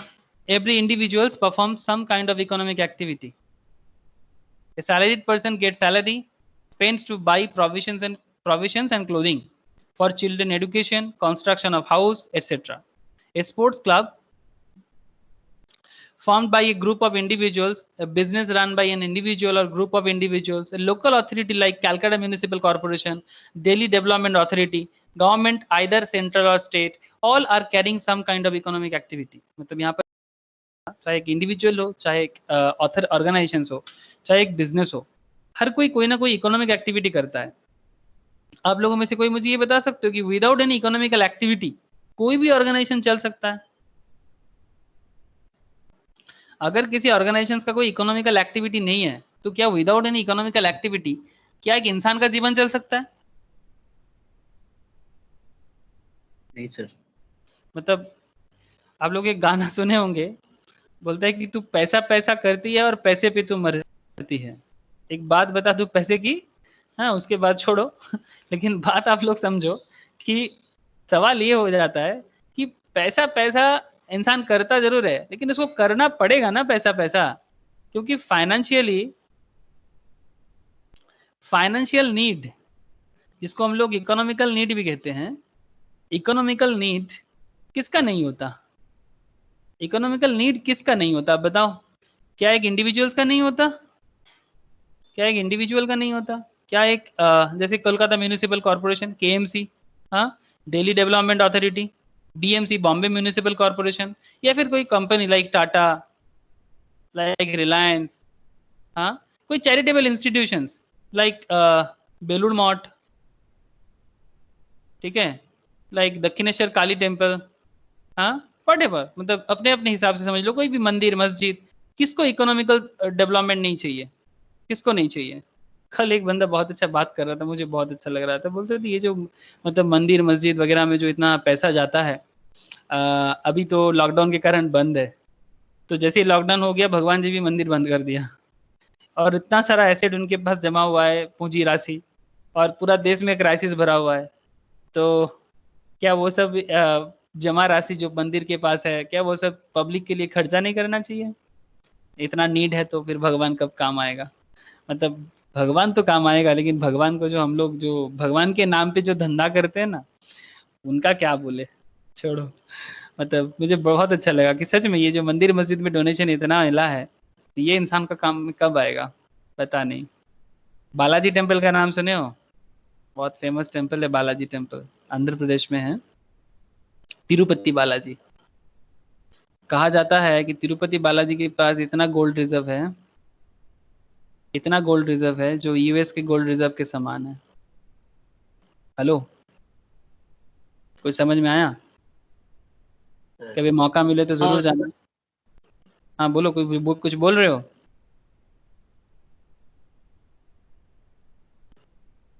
हेलो,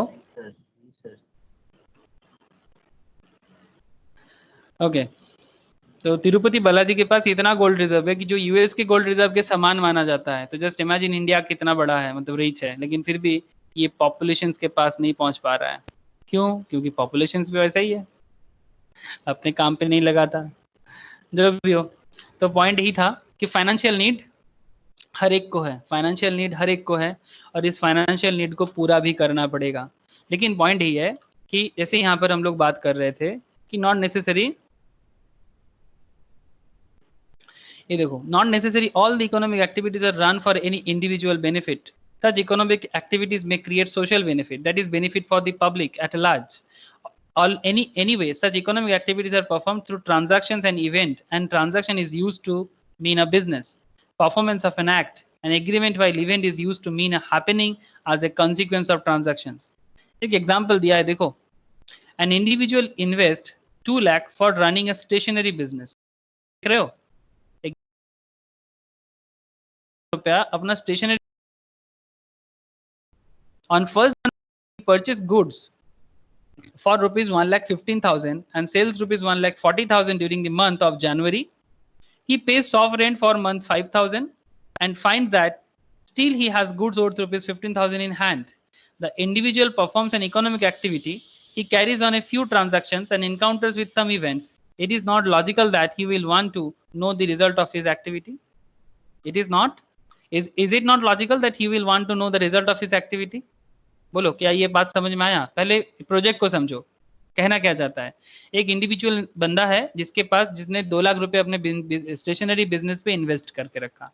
1 जनवरी ने इसने परचेस किया 1,15,000 को गुड्स, उसमें से 1,47,000 का गुड्स उसने सेल कर दिया उसको, मतलब 1,15,000 में जितना परचेस किया था, 1,15,000 पे जो परचेस किया था उसी को उसने सेल कर दिया 1,47,000 पे during the month of January.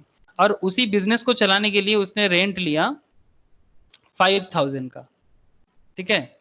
And finds that he still has a goods, उसके घर में अभी भी इन्वेंट्री, मतलब स्टॉक, इसको क्या कहेंगे? स्टॉक कहेंगे। स्टॉक का ही दूसरा नाम है इन्वेंट्री, स्टॉक और इन्वेंट्री। इन्वेंट्री कितना? 15,000 का इन्वेंट्री उसके दुकान में पड़ा हुआ है, 15,000 का। तो बोलते हैं कि individual performs an economic activity, he carries a few transaction. उसने ट्रांजैक्शन तो किया, 2 लाख इन्वेस्ट किया, 1,15,000 इन्वेस्ट किया, 1,47,000 सेल किया, तो ट्रांजैक्शंस हुआ, कुछ घटना ही भी घटा। ट्रांजैक्शंस का मतलब क्या हो गया? लेन देन, ठीक है। कुछ ट्रांजैक्शन किया उसने, ठीक है। इवेंट, कुछ घटना भी घटा। जैसा इवेंट का मतलब क्या हो गया, घटना है। जैसे जब उसने परचेज किया वो एक घटना था, जब उसने सेल किया वो भी एक घटना था, जब उसने इन्वेस्ट किया वो भी एक घटना है, ठीक है। तो इवेंट का मतलब होता है कोई भी चीज घटना, ठीक है, जो घटता है उसको इवेंट कहते हैं, ठीक है। इंग्लिश में बोलने से कुछ अलग साउंड करता है, लेकिन यही है। कोई कोई बोलता है मैं इवेंट मैनेजमेंट में काम करता हूँ, मतलब बेसिकली वो कुछ घटाने के लिए करता है, ठीक है, दुर्घटना नहीं, कुछ घटाना, ठीक है। तो इवेंट, तो उसने कुछ ट्रांजैक्शंस किया, उसने कुछ इवेंट किया। तो सवाल ये कर रहा है कि is it not logical that he will want to know the result of his activity. क्या उसको नहीं जानना चाहिए कि उसने जो इतना सारा ट्रांजैक्शन या इवेंट किया उसका रिजल्ट क्या हुआ। अगर ये रिजल्ट को जानना है तो हमें अकाउंट्स को समझना पड़ेगा, सिंपल है, ठीक है। चलो देखते हैं अकाउंट्स को कैसे समझा जा सकता है। सबसे पहले तो मुझे बताओ, ये एक क्वेश्चन आपको क्लियर है? हेलो, हाँ सर। देखो अभी अकाउंटेंसी में थ्रू से एकदम बेसिक, एकदम एक लेमैन की तरह समझो, ठीक है, एक लेमैन की तरह समझो।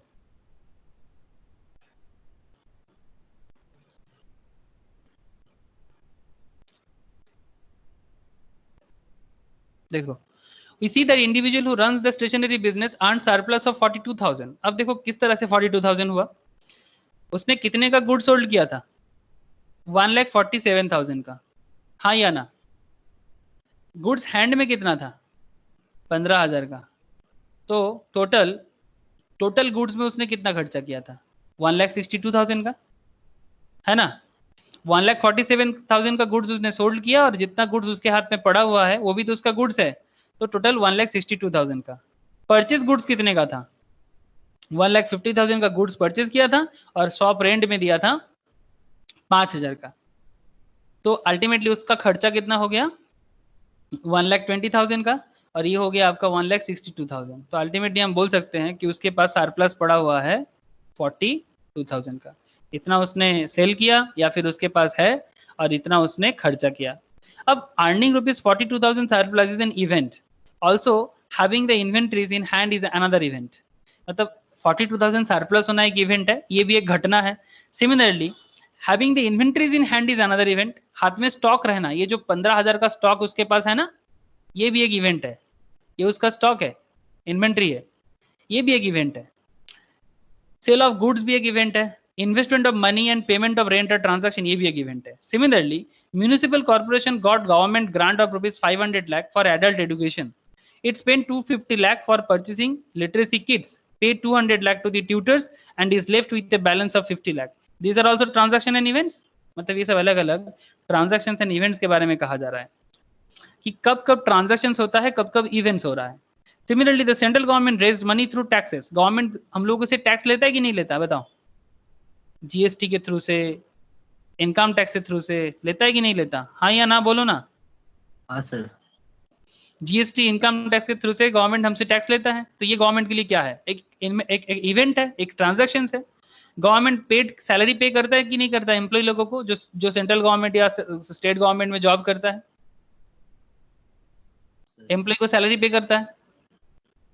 And spend on various development activities, जैसे कि government development activities like government road बनाता है, गवर्नमेंट स्कूल बनाता है, गवर्नमेंट हॉस्पिटल बनाता है, लेकिन बेड इतना कम है कि ज़रूरत में कभी मिलता ही नहीं है।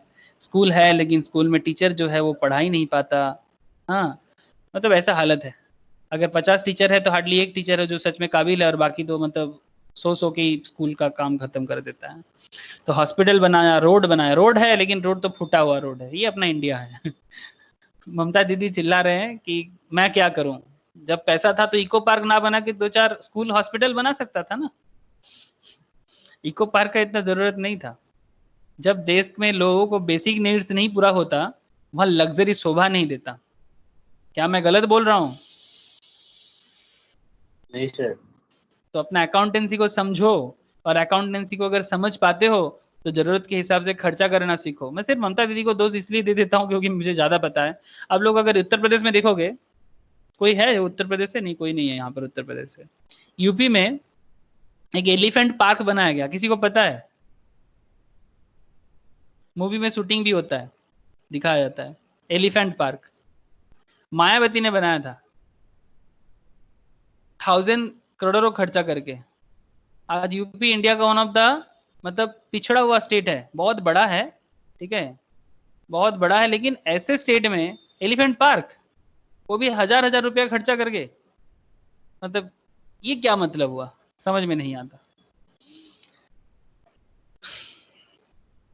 मतलब जो अननेसेसरी है, मतलब कुछ इंस्पिरेशनल कुछ करे फिर भी थोड़ा बहुत समझ में आता है, लेकिन ये तो इंस्पिरेशनल नहीं हुआ। तो पॉइंट यही है कि गवर्नमेंट भी अपने हिसाब से जो खर्चा करते हैं, सैलरी पेमेंट करते हैं, टैक्स हमसे कलेक्ट करते हैं, government activities development various development department में खर्चा करते हैं। Receipts of government are some more than expense, it has surplus, but if expense are more than receipt then it runs in deficit. Indian government ज्यादातर surplus पे चलता है या deficit पे चलता है, आप लोगों को क्या लगता है? हेलो, इंडियन गवर्नमेंट सरप्लस पे चलता है या डेफिसिट पे चलता है, आप लोगों को क्या लगता है? सरप्लस पे। इंडियन गवर्नमेंट डेफिसिट पे चलता है, डेफिसिट। डेफिसिट पे चलता है। हम लोग का खर्चा ज्यादा, इनकम कम। अगर ऐसा जिस दिन हो जाएगा ना कि हमारे पास सरप्लस पैसा बचता है, तो जान लेना कि इंडिया डेवलप कर गया, इंडियन इकोनॉमी डेवलप इकोनॉमी में गिनना जाएगा, ठीक है। इंडिया सरप्लस पे नहीं चलता है, ऑलवेज डेफिसिट में चलता है। इकोनॉमिक्स में एक है, मैं बताऊंगा, ठीक है, surplus economy and deficit economy, ठीक है। तो जो भी हो, यहाँ पर आपको एक चीज फिर से समझ आ गया, हम लोगों के चैप्टर के टॉपिक में एक जगह था कि अकाउंट्स के साथ इकोनॉमिक्स कैसे कनेक्टेड है, तो यहीं पर पता चल रहा है कि accountancy and economics is fully connected. और अकाउंट्स के साथ स्टैटिस्टिक्स का क्या रिलेशन है? हाँ, ये सारा का सारा तो स्टैटिस्टिक्स ही है। ये जो बात यहाँ पर हो रहा है, ये क्या है? स्टैट नहीं तो क्या? तो अकाउंटेंसी एंड स्टैटिस्टिक्स तो हाथ में हाथ पकड़ के चलता है। स्टैटिस्टिक्स को जब हम लोग अकाउंटेंसी के रूल्स में डालते हैं, तो वो अकाउंट्स को स्टैटिस्टिक्स अकाउंट्स में बदल जाते हैं। Here, raising money through various sources can be termed as transaction, and surplus or deficit at the end of accounting year can be termed as event. तो बताओ, इवेंट एंड ट्रांजैक्शंस क्लियर है कि नहीं? Event and transactions clear है कि नहीं, बताओ please. क्या आप लोगों को इतना क्लैरिटी आया कि किसको ट्रांजैक्शंस हाँ कहेंगे सर। और किसको इवेंट कहेंगे? ये सब अकाउंटिंग टर्मिनोलॉजी है, ये सब अकाउंटिंग टर्मिनोलॉजी क्लैरिटी होना बहुत जरूरी है। सिर्फ मृत्युंजय हाँ या ना बोल रहे हैं, बाकी लोग क्या है या नहीं है? हाँ सर, हुआ। ओके ये देखो, मैं बता रहा था ना, अकाउंटेंसी को लैंग्वेज ऑफ बिजनेस की भी कहा जाता है। ये देखो यहाँ पर बोला, accountancy is also called language of business, ठीक है। तो मीनिंग ऑफ अकाउंटिंग समझ में आया सर? मुझे समझ में आया, कि आप लोगों को समझ में आया बोल के मैं आप लोगों के सामने कुछ और बातें करता हूँ। प्रोसीड्यूरल एस्पेक्ट्स ऑफ अकाउंटिंग, जैसे कि generating financial information and using the financial information, इसके बारे में भी मैंने बात कर दिया, कैसे आप इन्फॉर्मेशन को जनरेटिंग, मतलब फाइनेंशियल इन्फॉर्मेशन को जनरेट करते हैं हम लोग, और उसका यूजर्स कौन होते हैं, इस पे बातें कर चुके हैं। फिर हम लोगों ने रिकॉर्डिंग पे भी बात किया, क्लासीफाइंग में बात किया, है ना, कि किस तरह से हम लोग रिकॉर्डिंग कर सकते हैं। जैसे रिकॉर्डिंग में अगर बात करते हैं, जैसे मैं बता रहा था, recording is done in a book called journal. जिस बुक्स में अकाउंट्स को रिकॉर्ड किया जाता है, उसको क्या कहते हैं? उसको जर्नल कहते हैं, journal. This book may further be divided into several subsidiary books according to the nature and size of the business. Student will learn how to prepare journal and various subsidiary book in the second chapter. ठीक है, मतलब कैसे journal बनाया जाता है, कैसे subsidiary books बनाया जाता है, मतलब जर्नल के अंडर और भी कुछ बुक्स होते हैं। क्लासिफाइंग में क्या बोलते हैं? Classifying is a concern with the systematic analysis of the recorded data with a view to group transaction or entries of one nature one place so as to put information in compact form. मतलब आपको information को एक compact formation में डालना चाहिए। Compact formation कैसे? देखो, the book containing classified information called laser. मतलब जब एक बुक्स के अंदर इंफॉर्मेशन कॉम्पैक्ट करके रहता है ना, तो उसको क्या कहते हैं? लेजर कहते हैं। मतलब हम लोगों ने, जैसे एक सिंपल मैं तुम लोगों के सामने लेता हूँ, यहाँ पर देखो लिख रहा हूँ, मैं लिख रहा हूँ इसको, एक सेकेंड, थोड़ा ध्यान देना। ये कॉम्पैक्ट फॉर्मेशन कैसे होता है, ये मैं जब जर्नल सिखाऊंगा तब मैं आप लोगों के सामने डिटेल्स में तो ऐसे ही बताऊंगा, बट फिलहाल मैं बस एक छोटा सा एग्जांपल क्रिएट कर रहा हूँ। सपोज एक ट्रांजैक्शन है, Ganesh started business with cash rupees 1 lakh transaction, this is called transactions. Ganesh started business with cash rupees 1 lakh. तो गणेश ने 1 लाख रुपया लगा के बिजनेस स्टार्ट किया, तो इसको कहते हैं ट्रांजैक्शंस। मैं आपको अभी जर्नल तो डिटेल्स में नहीं सिखा रहा हूँ, बस आपको एक दिखा रहा हूँ कि जर्नल एंट्री कैसे होते हैं। तो इसको अगर हम जर्नल में एंट्री करें तो एंट्री कुछ ऐसे होगा, जर्नल बुक्स में एंट्री ऐसे होता है। फॉर्मेट बाद में सिखाऊंगा। क्या होता है? कैश अकाउंट डेबिट, जो लोगों को पता है यही होता है ना। To capital account, yes very sir. Good sir. Cash account debit to capital account.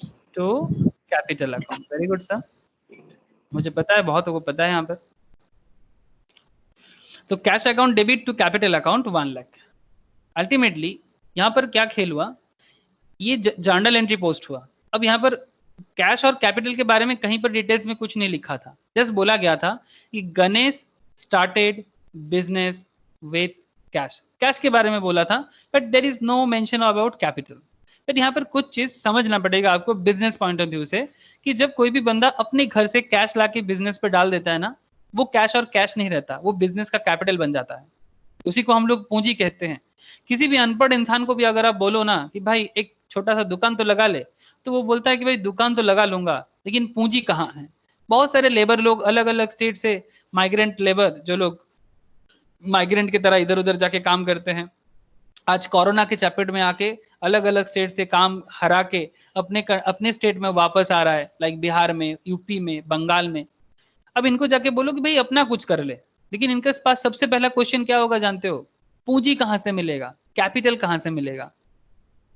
तो उनको भी पता है कि पूंजी, लेकिन पूंजी का मतलब उसको भी पता है वो कैश है।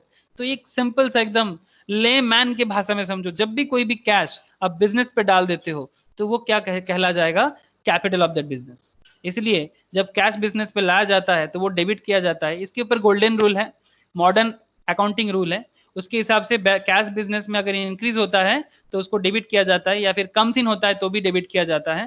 कैश रियल एसेट है ना, रियल अकाउंट है गोल्डन के हिसाब से, रियल अकाउंट। यहाँ पर आप लोगों में 2 रूल सिखाऊंगा, एक called golden rule. Accounting journal entry का 2 रूल होते हैं, गोल्डन रूल होते हैं और एक रूल होते हैं मॉडर्न रूल होते हैं। मैं आजकल मॉडर्न रूल ज्यादा फॉलो करता हूँ क्योंकि मॉडर्न है, आज के डेट के लिए सबसे इंपॉर्टेंट है। मैक्सिमम स्टूडेंट्स गोल्डन रूल पढ़ के ही बचपन में स्कूल से सीख के आते हैं, लेकिन हम लोग यहाँ पर सीए वगैरह में, स्कूल में भी आजकल सिखाया जाता है लेकिन उतना पॉपुलर नहीं हुआ मॉडर्न रूल। मॉडर्न रूल में सिमिलर पैटर्न, जैसे कि अगर बिजनेस में कैश इंक्रीज हुआ ना, तो कैश एसेट है, एसेट इंक्रीज होता है तो डेबिट होता है, एसेट इंक्रीज होता है तो डेबिट होता है। और कैपिटल बिजनेस पे इंक्रीज हुआ, कैपिटल को कहते हैं कैपिटल। मॉडर्न रूल में कैपिटल भी इंक्रीज होगा तो क्रेडिट होगा, कैपिटल इंक्रीज तो क्रेडिट, इसलिए इसको क्रेडिट किया गया। कोई बोलेगा सर यहाँ क्रेडिट तो लिखे नहीं, हाँ सर क्रेडिट नहीं लिखे, इधर टू लिखे, इधर बाई होता है। अब मैं आपको दिखा रहा हूँ, ये मैं सिखा नहीं रहा हूँ, बस दिखा रहा हूँ। देखो अब मैं कैश अकाउंट बना रहा हूँ, कोई जो नया है लाइक मृत्युंजय, जिन्होंने फर्स्ट टाइम अकाउंट्स कर रहा है, ऐसा लग रहा है उसको कि कुछ समझ में नहीं आ रहा है। कुछ भी समझने का जरूरत नहीं है अभी बस देखो मैं क्या क्या आप लोगों के सामने बता रहा हूँ, ठीक है। जैसे अगर मैं कैश अकाउंट डेवलप करूँ, ये मेरा लेजर है, इसको ऐसा ही अकाउंट देखने में होता है, ठीक है। तो कैश में कैपिटल कैसे दिखेगा? टू कैपिटल बोल के, और क्या दिखेगा? 1 लाख। सिमिलरली अगर मैं कैपिटल अकाउंट डेवलप करूं तो यहां पर क्या दिखेगा? बाई कैश बोल के 1 लाख का। और फिर हम लोग अगर इसको क्लोज कर देंगे तो यहां पर 1 लाख, यहां पर भी 1 लाख, यहां पर भी 1 लाख, यहां पर भी 1 लाख। अब सवाल ये उठते सर ये आप क्या कर दिए? अभी मैं क्या किया इसको बस आप इतना जानो, दिस इज कॉल्ड लेजर। अभी मैं ये जो किया ना, इसको कहते हैं लेजर, सिखाऊंगा तो बाद में, बस इतना जानो इसको कहते हैं लेजर। और ये जो था cash account debit to capital account, ये जो ट्रांजैक्शंस को मैंने यहाँ पर राइट डाउन किया, इसको कहते हैं जर्नल। अब यही जर्नल और लेजर आप लोगों को मैं नेक्स्ट चैप्टर में सिखाऊंगा। अभी तो मैं बस आपको एक ट्रेलर दिया कि आगे आगे यही सब चीज हम लोगों को सीखना है और पूरा जिंदगी भर ये जर्नल और लेजर ही करना है। जो लोग काफी दिन से जर्नल लेजर कर रहे हो वो लोग मुझे बताओ अकाउंटेंसी में करना क्या होता है? जर्नल और लेजर ही तो करना होता है। बस बता दो, प्रगति, पायल, बताओ आप लोग कि क्या जर्नल और लेजर ही तो करना होता है? सायोग, Sayak is also there. Sayak is a very good in accountancy. Sayak, are you there? No sound. कहाँ गायब है सब पता नहीं. हेलो. हाँ सर.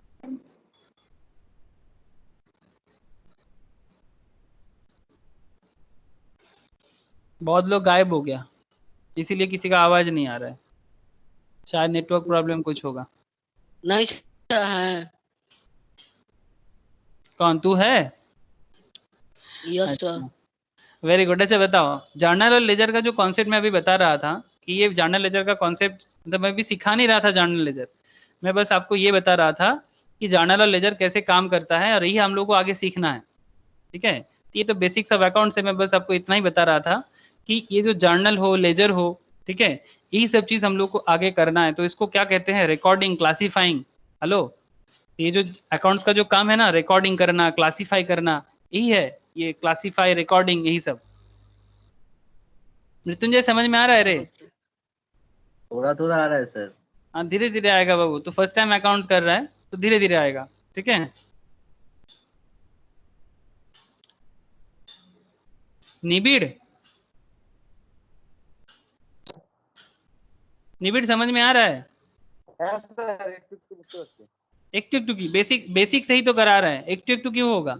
एकदम बेसिक बातें कर रहे हैं. আগে কয়েকদিন করেছি তো তাতে একটু সুবিধা হচ্ছে. समझ में नहीं आया, बोल.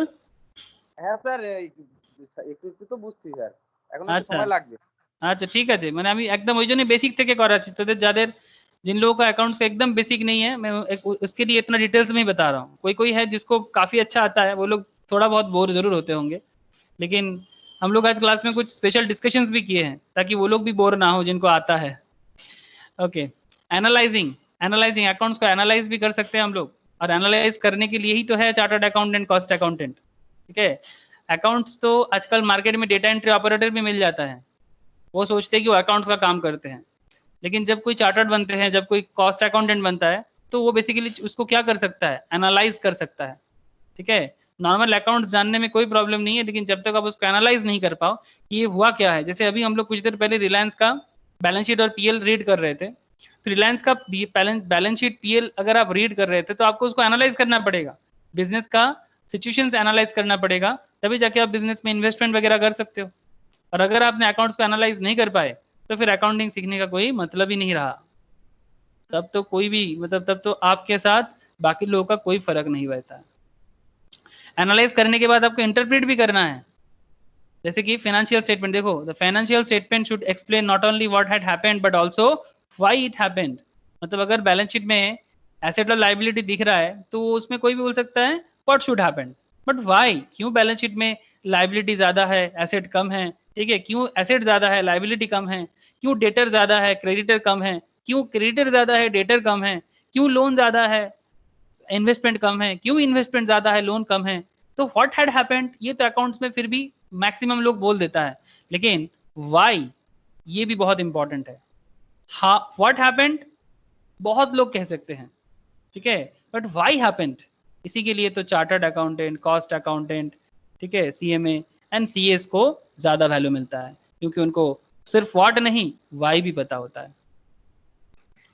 Next point is communicating. At the end में आप लोगों को क्या करना है? ये सारा का सारा चीज जो भी आप लोग समझते हैं, करते हैं, इसको क्या करना है? कम्युनिकेट करना है.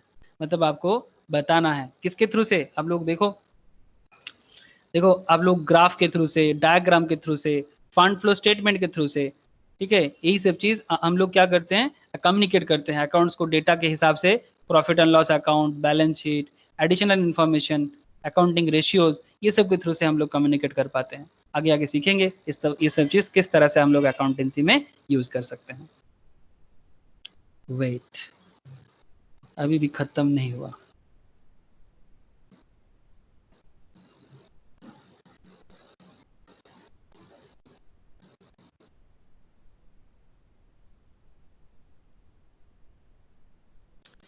यूजिंग द फाइनेंशियल इन्फॉर्मेशन में मैंने बात कर चुका.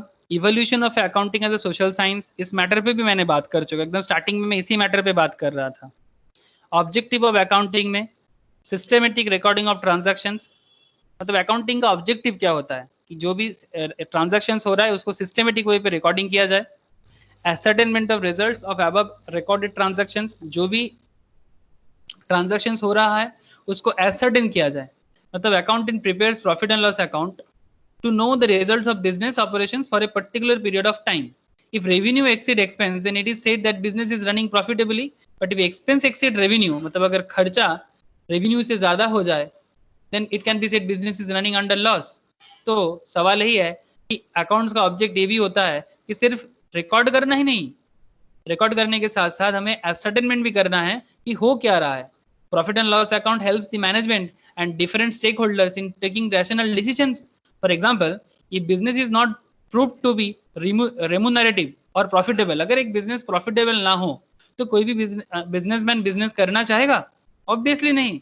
बिजनेस प्रॉफिटेबल होगा तभी जाके आप बिजनेस करने के लिए अपना जो इच्छा है वो दिखाएंगे। तो अकाउंटेंसी करने के पीछे का सबसे बड़ा मकसद ये भी होता है कि बिजनेस को प्रॉफिटेबल रखे, तभी अकाउंटेंसी मेंटेन करना चाहिए। और मेंटेन करने के लिए इतना ज्यादा समय देना चाहिए। हिसाब रहेगा तो आपका जो भी बिजनेस का गलती है, अगर किसी कारण बिजनेस लॉस पे जा रहा है तो आप कुछ रेमेडियल स्टेप्स ले सकते हो। अगर कुछ गलत दिशा में जाता है तो आप इन्वेस्टिगेट करके बिजनेस को प्रॉफिटेबल सिचुएशंस में ला सकते हो। Ascertainment of the financial position of the business. Businessman is not only interested in knowing the result of the business in terms of profit or loss for a particular period, but it also anxious to know that what he owes, मतलब उसका liability क्या है to the outsiders, and what he owns on a certain date. To know this, accountant prepares a financial position statement, popularly known as balance sheet. है, इसके बारे में मैंने आप लोगों के अभी बात किया कि फाइनेंशियल पोजीशंस मतलब तराजू देखे हो, balance sheet is kind of तराजू ना। तराजू मतलब वो जिसको हम लोग बंगाली में कहते हैं दाढ़ी पाल्ला। आप लोग सुने हो दाढ़ी पाल्ला या तराजू? आप लोग समझते हो? yes, है ना। जिसे बैलेंस शीट देखने में कुछ ऐसा होता है ना। इसमें इस तरफ एसेट लिखा जाता है, सॉरी इस तरफ लाइबिलिटी लिखा जाता है और इस तरफ एसेट लिखा जाता है।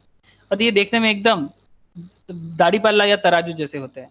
ठीक है। आज कोई बोलेगा सर आजकल तो डिजिटल वाला बन गया। नहीं, मैं डिजिटल नहीं, अभी पुराना वाला ही बोल रहा हूँ।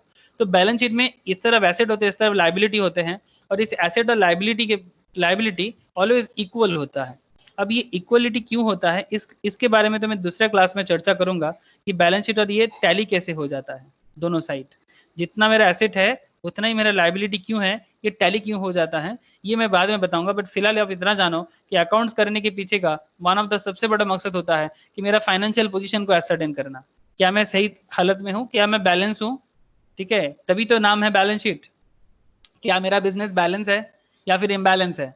अगर इम्बैलेंस है तो कुछ काम करना पड़ेगा, कुछ तो सुधारना पड़ेगा, तभी आप अपना बिजनेस को एक अलग दिशा पे लेके जा सकते हो। या फिर जिस बिजनेस पे आप अकाउंटेंट हो तो आपका भी बहुत बड़ा जिम्मेदारी होता है ना कि अकाउंटेंट के हिसाब से आप बिजनेस को एक बैलेंस पोजीशंस पे रखो। ठीक है। और बैलेंस पोजीशंस पे रखने के लिए आपको बैलेंस शीट को ठीक ठाक मेंटेन करना पड़ेगा। लेकिन सिर्फ बैलेंस शीट आप तो मेंटेन कर लोगे, लेकिन बिजनेस डिसीजन का क्या होगा, प्रॉफिट का क्या होगा, सेल का क्या होगा, मैन्युफैक्चरिंग का क्या होगा, कॉस्टिंग का क्या होगा, बहुत सारा मैटर काम करता है। पॉइंट नंबर 4 पे अगर बात करें, providing information to the users of rational decision making. इस पे मैं ऑलरेडी डिस्कशन कर चुका कि रैशनल डिसीजन मेकिंग मतलब लॉजिकल डिसीजन मेकिंग जो करेगा उसको ये सब मैटर पे ध्यान देना चाहिए होता है। ठीक है। To know the solvency positions, to know the solvency positions मतलब समझते हो सॉल्वेंसी पोजीशंस का? सॉल्वेंसी पोजीशंस देखना पड़ता है जब भी कोई कंपनी में आप इन्वेस्ट करते हो ना। एज एन इन्वेस्टर भी बहुत इंपॉर्टेंट है ये पॉइंट। एज एन इन्वेस्टर जब भी किसी कंपनी में इन्वेस्ट करता है तो उसको देखना चाहिए कंपनी का लायबिलिटी कितना है। अगर कंपनी का लायबिलिटी एसेट से ज्यादा है, एसेट से लायबिलिटी ज्यादा, ठीक है, liability is more than asset, तो उस केस में उस पर्टिकुलर इन्वेस्टर को समझना चाहिए कि कंपनी का अगर 5 लाख का एसेट है, कंपनी का 7 लाख का लायबिलिटी है। तो जस्ट इमेजिन ऐसे सिचुएशंस में अगर कंपनी इनकम करेगा तो मैक्सिमम इनकम उसका लायबिलिटी में चला जाएगा। हेलो, हाँ सर, पॉइंट समझ में आ रहा है कुछ? एक कंपनी का सॉल्वेंसी पोजीशंस फाइंड आउट करना बहुत इंपॉर्टेंट है। एक कंपनी मार्केट में 5 लाख 5 एसेट है कंपनी का, सॉरी कंपनी का एसेट है 5 लाख का, लाइबिलिटी है 7 लाख का। अगर मानो कि रिसेंट ईयर में 2019-20 में कंपनी ने प्रॉफिट किया, पीएल है ये, प्रॉफिट एंड लॉस अकाउंट है, टू नेट प्रॉफिट कितना प्रॉफिट किया, चलो 2 लाख का। अब मुझे आप बताओ कि ये 2 लाख प्रॉफिट देख के आप क्या बिजनेस में इन्वेस्ट कर दोगे? ये 2 लाख प्रॉफिट, ये जो 2 लाख प्रॉफिट इस साल किया, तो मैं नहीं लगता कि ये 2 लाख प्रॉफिट कंपनी का लायबिलिटी चुकाने में पे चला जाएगा, और अल्टीमेटली शेयर होल्डर के हाथ में इस साल तो कुछ नहीं बचेगा। तो शेयर होल्डर कम से come this year will not getting any dividend, क्योंकि प्रॉफिट का पार्ट तो लायबिलिटी चुकाने में चला गया, तो आपको डिविडेंड क्या देगा? हेलो हाँ बोलो, सर। समझ में आ रहा है? ये सब मैटर मैं नॉर्मली अकाउंट्स में डिस्कशन नहीं करता, ये सब तो मतलब थोड़ा सा मैं शेयर मार्केट में ज़्यादा कर लेता हूँ, लेकिन मैं आप लोगों के आज पता नहीं, मेरे को वैसे मन कर रहा है कि आप लोगों में बताऊं कि अकाउंट्स का रियल यूज़ क्या है। सिर्फ किताबी बात बहुत पढ़ लेते हैं और मैं बोर हो जाता हूँ किताबी बात पढ़ते पढ़ते। तो ये भी एक बहुत इंपॉर्टेंट बात था। इससे आपको क्या पता चला? Solvency positions of the company. क्या positions? Solvency positions. Solvency, solvent मतलब आपके पास जो एसेट्स है, क्या आप अपना एसेट्स को, अपना लाइबिलिटी को चुकता कर सकते हो या दिवालिया हो जाओगे? सॉल्वेंट एंड इंसॉल्वेंट बोलते हैं ना। इंसॉल्वेंट मतलब दिवालिया, मतलब जिसको हम बंगाली में बोलते हैं देवलिया, ठीक है। क्या आप दिवालिया हो जाओगे, क्या आप बैंकरप्टेड हो जाओगे, या फिर आप अच्छा से अच्छा चलोगे, मतलब आपका सॉल्वेंसी पोजीशन पॉजिटिव नोट पे है, क्या आप पॉजिटिव नोट पे हो? यही सब बातें हम लोग नॉर्मली यहाँ से सीख पाएंगे। तो ये अकाउंटेंसी का और एक पर्टिकुलर अच्छा मतलब पॉइंट था। तो ये सारा का सारा मैटर यहाँ पर छोटा करके दिया है यहाँ पर, तो आप लोग यहाँ से भी समझ सकते हो,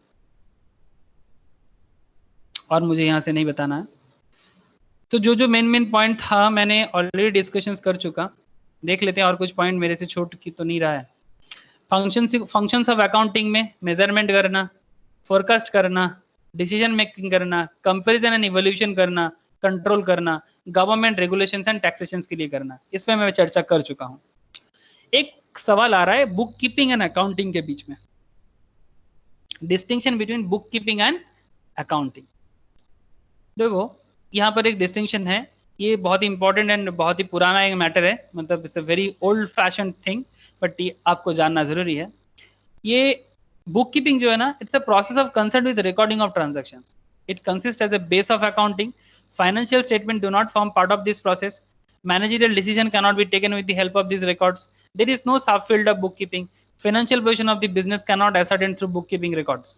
Accounting क्या बता रहा है? It is a process of concerned with the summarizing of the recorded transaction. It is considered as a language of the business. Financial statements are prepared in this process on the basis of bookkeeping records. Management takes decision on the basis of these records. It has several subfields like financial accounting, management accounting. Financial positions of the business is ascertained on the basis of accounting reports. Sir आप तो खुद ही read करोगे। Sir बहुत ही आसान है, book keeping ना कोई भी कर सकता है। बुक कीपिंग जो है ना, एनीवन, अन सबको परफॉर्म करना ही पड़ता है। आप लोग मार्केट में वेजिटेबल खरीदने जाते हो? हाँ सर। वेजिटेबल वेंडर जो होता है उसके पास एक सादा कलर का ऐसे पेज नहीं होता, और उस पेज में वो लिख के नहीं रखता। जैसे मानो मृत्युंजय तू गया तो वो क्या लिख के रखेगा? मृत्युंजय, मृत्युंजय आज कितना सामान लिया? मृत्युंजय ने आज 100 रुपीज का सामान लिया। तो वो सिर्फ लिख के रखेगा, बाकी है मतलब ड्यू है कि नहीं। तो अगर आज तूने 100 का ड्यू रखा तो वो ड्यू लिख के रखेगा। फिर कल जब तूने पेमेंट कर देगा ना, तो पेड करके 100 लिखेगा और इसको काट देगा। करता है कि नहीं करता? कभी धार बाकी में कहीं से सामान लिए हो? हाँ पहले लेता था। हाँ पहले लेता था। पहले लेता था सर। हाँ बहुत लोग लेते हैं। तो जब भी आप धार बाकी में कहीं से कुछ लोगे तो इस तरह से वो बुक कीपिंग करता है, क्योंकि उसको भी तो याद रखना पड़ता है। तो बेसिकली वो क्या कर रहा है? अकाउंट्स ही कर रहा है, बट उसको अकाउंट्स नहीं कहते, इसको कहते हैं बुक कीपिंग। ये this is the old version of account system, ठीक है। ये अकाउंटिंग सिस्टम का ओल्ड वर्जन है जो अभी भी बहुत लोग करते हैं। अकाउंटेंसी तो आज भी बहुत सारे लोग नहीं करता है। आज मतलब वर्ल्ड इतना डेवलप कर गया, बट आज भी अकाउंट्स के बारे में बहुत लोगों को नहीं पता। मतलब मैं तो इतना बताऊंगा कि 10% लोगों को भी नहीं पता अकाउंटेंसी क्या होता है। तो there is a huge prospect कि आप लोग अकाउंट सीख के लोगों को अकाउंट्स बता सकते हो, सिखा सकते हो, अकाउंट्स मेंटेन करने के लिए लोगों को मतलब उत्साहित कर सकते हो, इंस्पायर कर सकते हो। तो ये जो बुक कीपिंग प्रोसेस है, क्या बोल रहे हैं, process concern with the recording of transaction. आप बस ट्रांजैक्शंस को रिकॉर्ड करते हो, सेल हुआ, बाय हुआ, ठीक है, it's the base of accounting. इसी से अकाउंटिंग बेसिस, मतलब अकाउंटिंग का बेस बुक कीपिंग से ही बनता है। बुक कीपिंग नहीं होगा तो अकाउंट्स नहीं होगा। Financial statement do not form part of this process. Financial statement में क्या आता है, ट्रेडिंग आता है, ट्रेडिंग अकाउंट बोल के एक अकाउंट होगा, आपको बाद में सिखाऊंगा। ट्रेडिंग आता है, पीएल आता है, बैलेंस शीट आता है, कैश फ्लो आता है, ये सब चीज आता है फाइनेंशियल स्टेटमेंट। लेकिन बुक कीपिंग में ये सब नहीं आता, बुक कीपिंग में ये सब चीज को नहीं रखा जाता, ठीक है। तो आई होप ये पॉइंट क्लियर हुआ कि बुक कीपिंग किसको कहते हैं और फाइनेंस अकाउंटिंग किसको कहते हैं। तो आप लोग एक बार इसको गो थ्रू करो, मैं ऑलरेडी बता चुका हूँ, एक बार गो थ्रू करो, आपको डिफरेंस पता चल जाएगा। ये book keeping is old version of accounting और ये है real life accounting. Book keeping एक अनऑर्गेनाइज सिस्टम है, अकाउंटिंग एक ऑर्गेनाइज्ड पैटर्न है, ठीक है। समझ में आया मेरा बात? हाँ सर। हाँ सर। बुक कीपिंग किसी भी बिजनेस में जो अकाउंट होता है, बुक कीपिंग उसका हार्ट होता है, उसका हार्ट होता है बुक कीपिंग। लेकिन जब भी इसी चीज को आप थोड़ा ऑर्गेनाइज फॉर्मेशन दे देते हो, फिर आप अकाउंटिंग करते हो, और जब भी आप बुक कीपिंग को अकाउंटिंग फॉर्मेशन देते हो तो वो क्या बन जाता है, अकाउंटेंसी बन जाता है। इसलिए ये जो छोटा सा जो चार्ट है ये यही बता रहा है कि book keeping is the core. हिसाब तो रखना ही पड़ेगा, किसको ड्यू, किसने पैसा दिया, किसने पैसा नहीं दिया, ठीक है। जैसे मानो कि एक वेजिटेबल वेंडर्स या जो भी हो, फिश वेंडर्स, जो भी नाम बताओ आप, ठीक है, वो अपना चार्ट मेंटेन कर रहा है, राम ड्यू, श्याम ड्यू, जदू पेड, ठीक है, मधु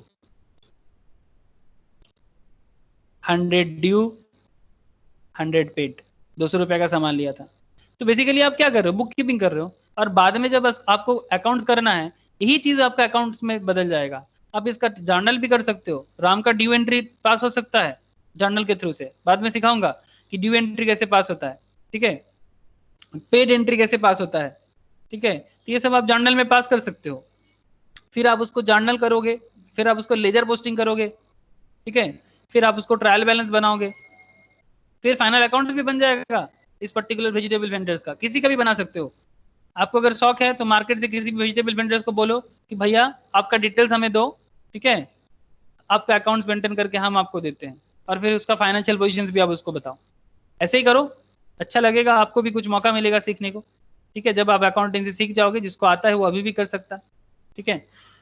तो इस तरह से accountancy and book keeping connected है। आई होप कि आपको समझ में आया। एकदम बेसिक बातें कर रहे हैं, एकदम बेसिक बातें।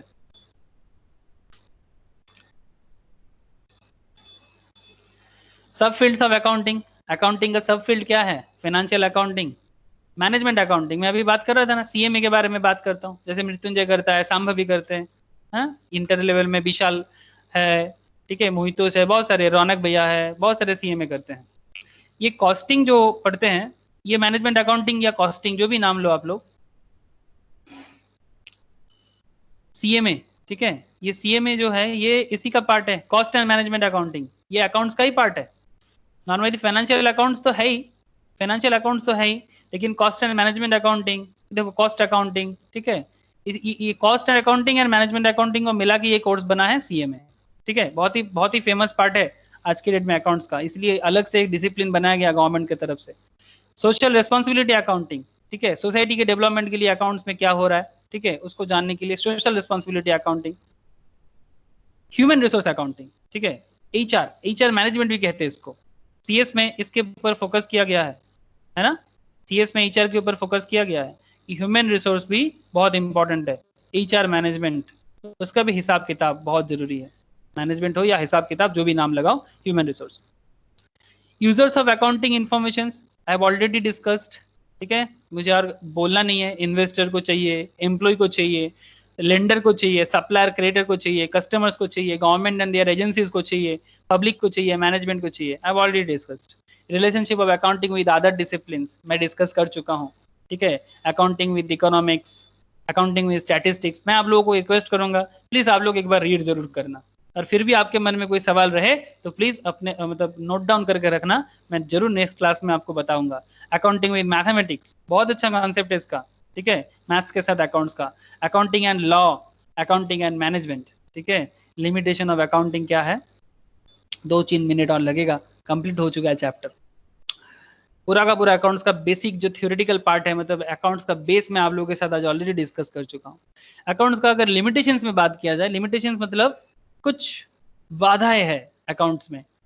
लिमिटेशंस बाधा बोल सकते हो उसको, उसका कुछ क्या बताएं, बाधा is मान लो there are certain misconcepts regarding financial statement. A common man presumes that an income statement shows the correct income or loss of the enterprise and that a balance sheet depicts a perfectly true and fair picture of financial standing of that enterprise. It must be recognized that the accounting as a language has its own limitations. The figures of profit and loss generated by the accounting process are subject to various constraints within which the accounting works. The assumption and conventions on which the accounting is based become a limitation of accounting. मतलब ये जो बातें अभी हुआ इसका मतलब यही है कि हम लोगों को लगता है कि जो भी अकाउंट्स में बोला गया है वो सारा का सारा पॉइंट एकदम सही है, लेकिन ये जो हिसाब किताब है ये अकाउंट्स अपने नियम के अनुसार है।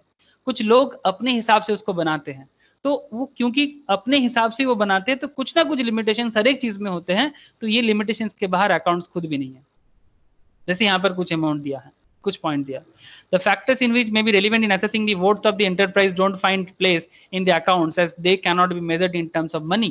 The balance sheet cannot reflect the value of certain factors like loyalty. जैसे बैलेंस शीट में लॉयल्टी के बारे में पता नहीं चलता, मतलब हेलो कोई ऑर्गेनाइजेशन है, आप लोग सुन रहे हो या फिर सो गए हो? सुन रहे हैं सर। लॉयल्टी क्या है? क्या बैलेंस शीट में जब आप लोग बैलेंस शीट ड्रॉ करते हो उसमें कंपनी का एसेट दिखता है, लायबिलिटी दिखता है, क्या वहाँ कंपनी का लॉयल्टी, कंपनी का स्किल शो होता है? लॉयल्टी मतलब कंपनी अपने कस्टमर के प्रति कितना लॉयल है, कितना ज्यादा मतलब डेडिकेटेड है, ये तो बैलेंस शीट से नहीं पता चलता, ये पीएल से भी नहीं पता चलता। ये सब कुछ मोरल बातें हैं जो अकाउंट्स नहीं बता सकता, तो ये अकाउंट्स का क्या हो गया, लिमिटेशन हो गया। Personal skill of personal which may be the most valuable asset of an enterprise these days. मतलब कंपनी के पास वैल्यूएबल कुछ ह्यूमन रिसोर्स है, कंपनी के पास कुछ स्पेशल स्किल्स है। क्या अकाउंट्स में कंपनी के पास क्या स्किल है ये पता चलता है कि कंपनी क्या कर सकते हैं, उसके पास क्या दिमाग है? हाँ नहीं, कंपनी का स्किल सेटअप अकाउंट्स के थ्रू से नहीं बताया जा सकता। आप लोगों को समझ में आ रहा है? बड़ा इंटेलेक्चुअल पॉइंट्स है, ठीक है। लिमिटेशंस है, कंपनी का लॉयल्टी, कंपनी का स्किल्स, ठीक है, ये नहीं पता चलता आपका अकाउंट्स के थ्रू से। अकाउंट्स बहुत सारे चीजों का लैंग्वेज, मतलब बिजनेस का लैंग्वेज है, लेकिन फिर भी लैंग्वेज में कुछ चीज आपको समझ में नहीं आता जो अकाउंट्स नहीं बता सकता आपको।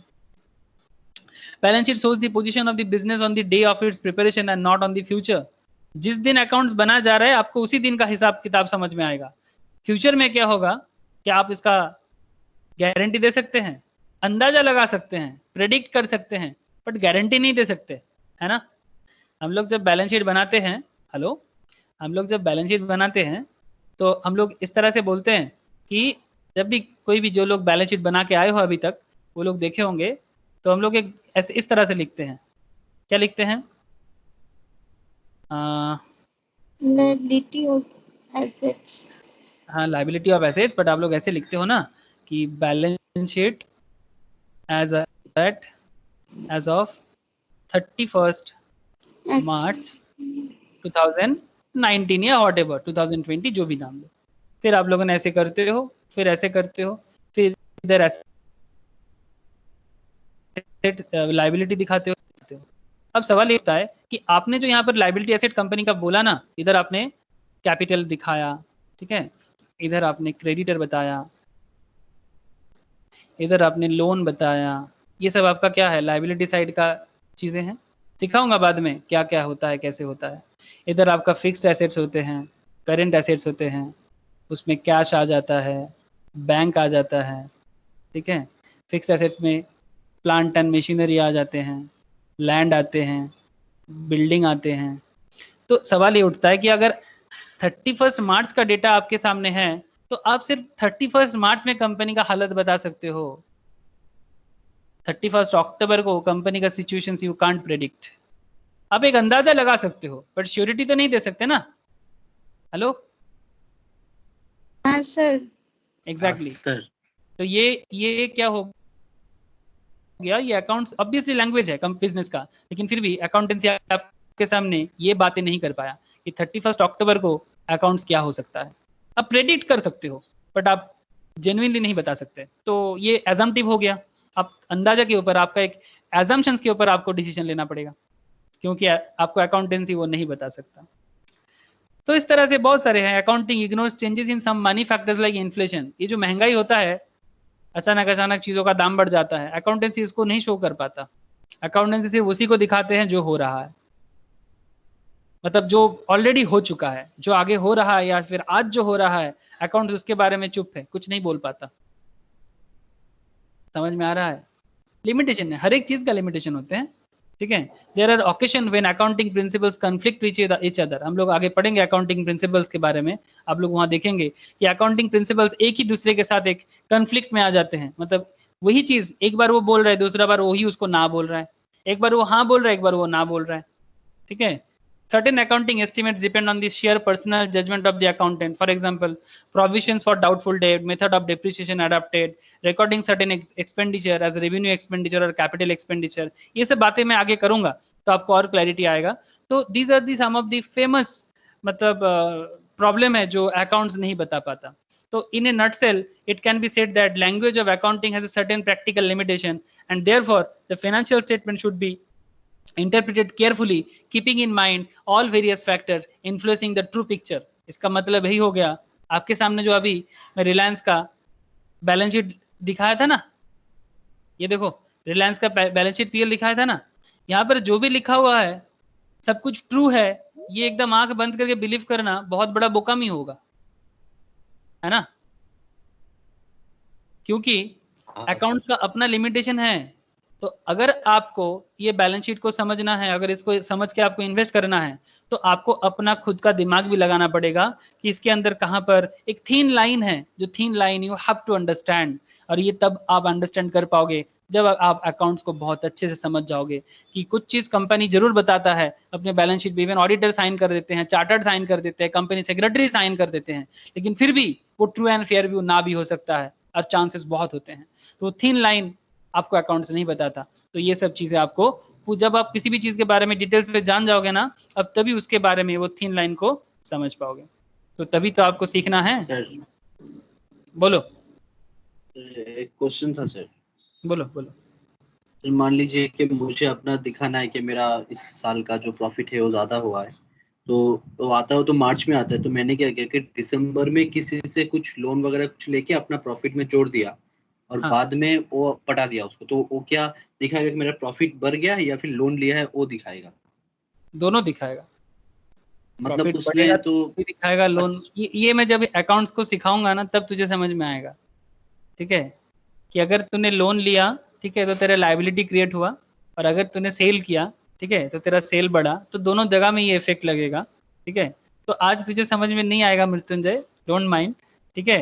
मैं तुझे आगे के क्लास में बताऊंगा, जब हम लोग अकाउंट्स में एकदम ईच एंड एवरीथिंग सीखना चालू करेंगे, तो ये लोन लेने से क्या हो जाएगा, सेल बढ़ाने से क्या हो जाएगा, सब चीज तुझे पता चलेगा, ठीक है। आज फर्स्ट डे है, आज मुझे नहीं लगता ये तुझे समझाना मुश्किल होगा, ठीक है।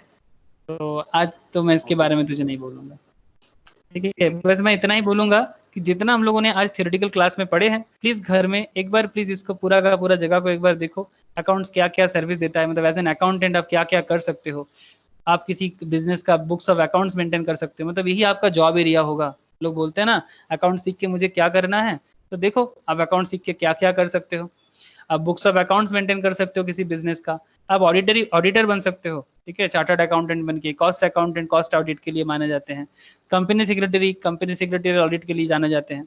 इंटरनल ऑडिट कर सकते हो, इंटरनल ऑडिट के लिए कोई क्वालिफिकेशन नहीं चाहिए होता है, बस अकाउंट्स का समझ होना चाहिए। टैक्सेशन, आप कंपनी का टैक्स प्रिपेयर कर सकते हो, क्योंकि अगर आपको अकाउंट्स आ गया तभी जाके आप टैक्स प्रिपेयर करोगे। Management and accounting and consultancy service दे सकते हो, ठीक है। फाइनेंशियल एडवाइजर बन सकते हो। तो इतना सारा and other service like secretarial work, जैसे मैं अभी बताया, ठीक है, ये सब चीज आप कर सकते हो। तो एक अकाउंटेंट का इतना सारा वेराइटीज ऑफ वर्क होता है बिजनेस पे अपना जॉब को करने के लिए। यहाँ पर चार्टर्ड अकाउंटेंट के बारे में बताया, एक बार रीड कर लेना। सेम जो चार्टर्ड के बारे में बताया सेम चीज सीएस के बारे में भी बताया जाता है, सेम चीज सीएमए के बारे में भी बताया जाता है। तो यही था मेनली।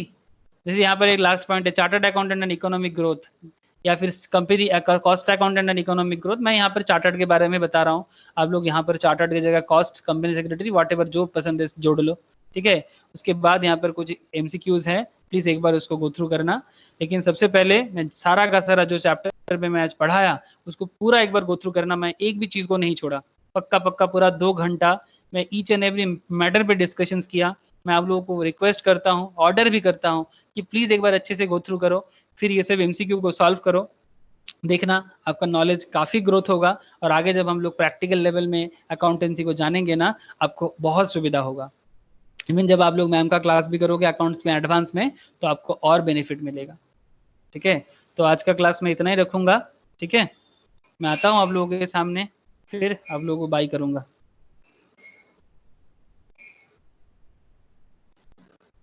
सर ये जो पीडीएफ है ना वो शेयर कर दीजिए ना,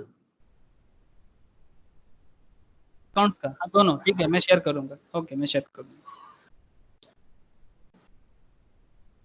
मैं रिकॉर्ड स्टॉप कर रहा हूँ।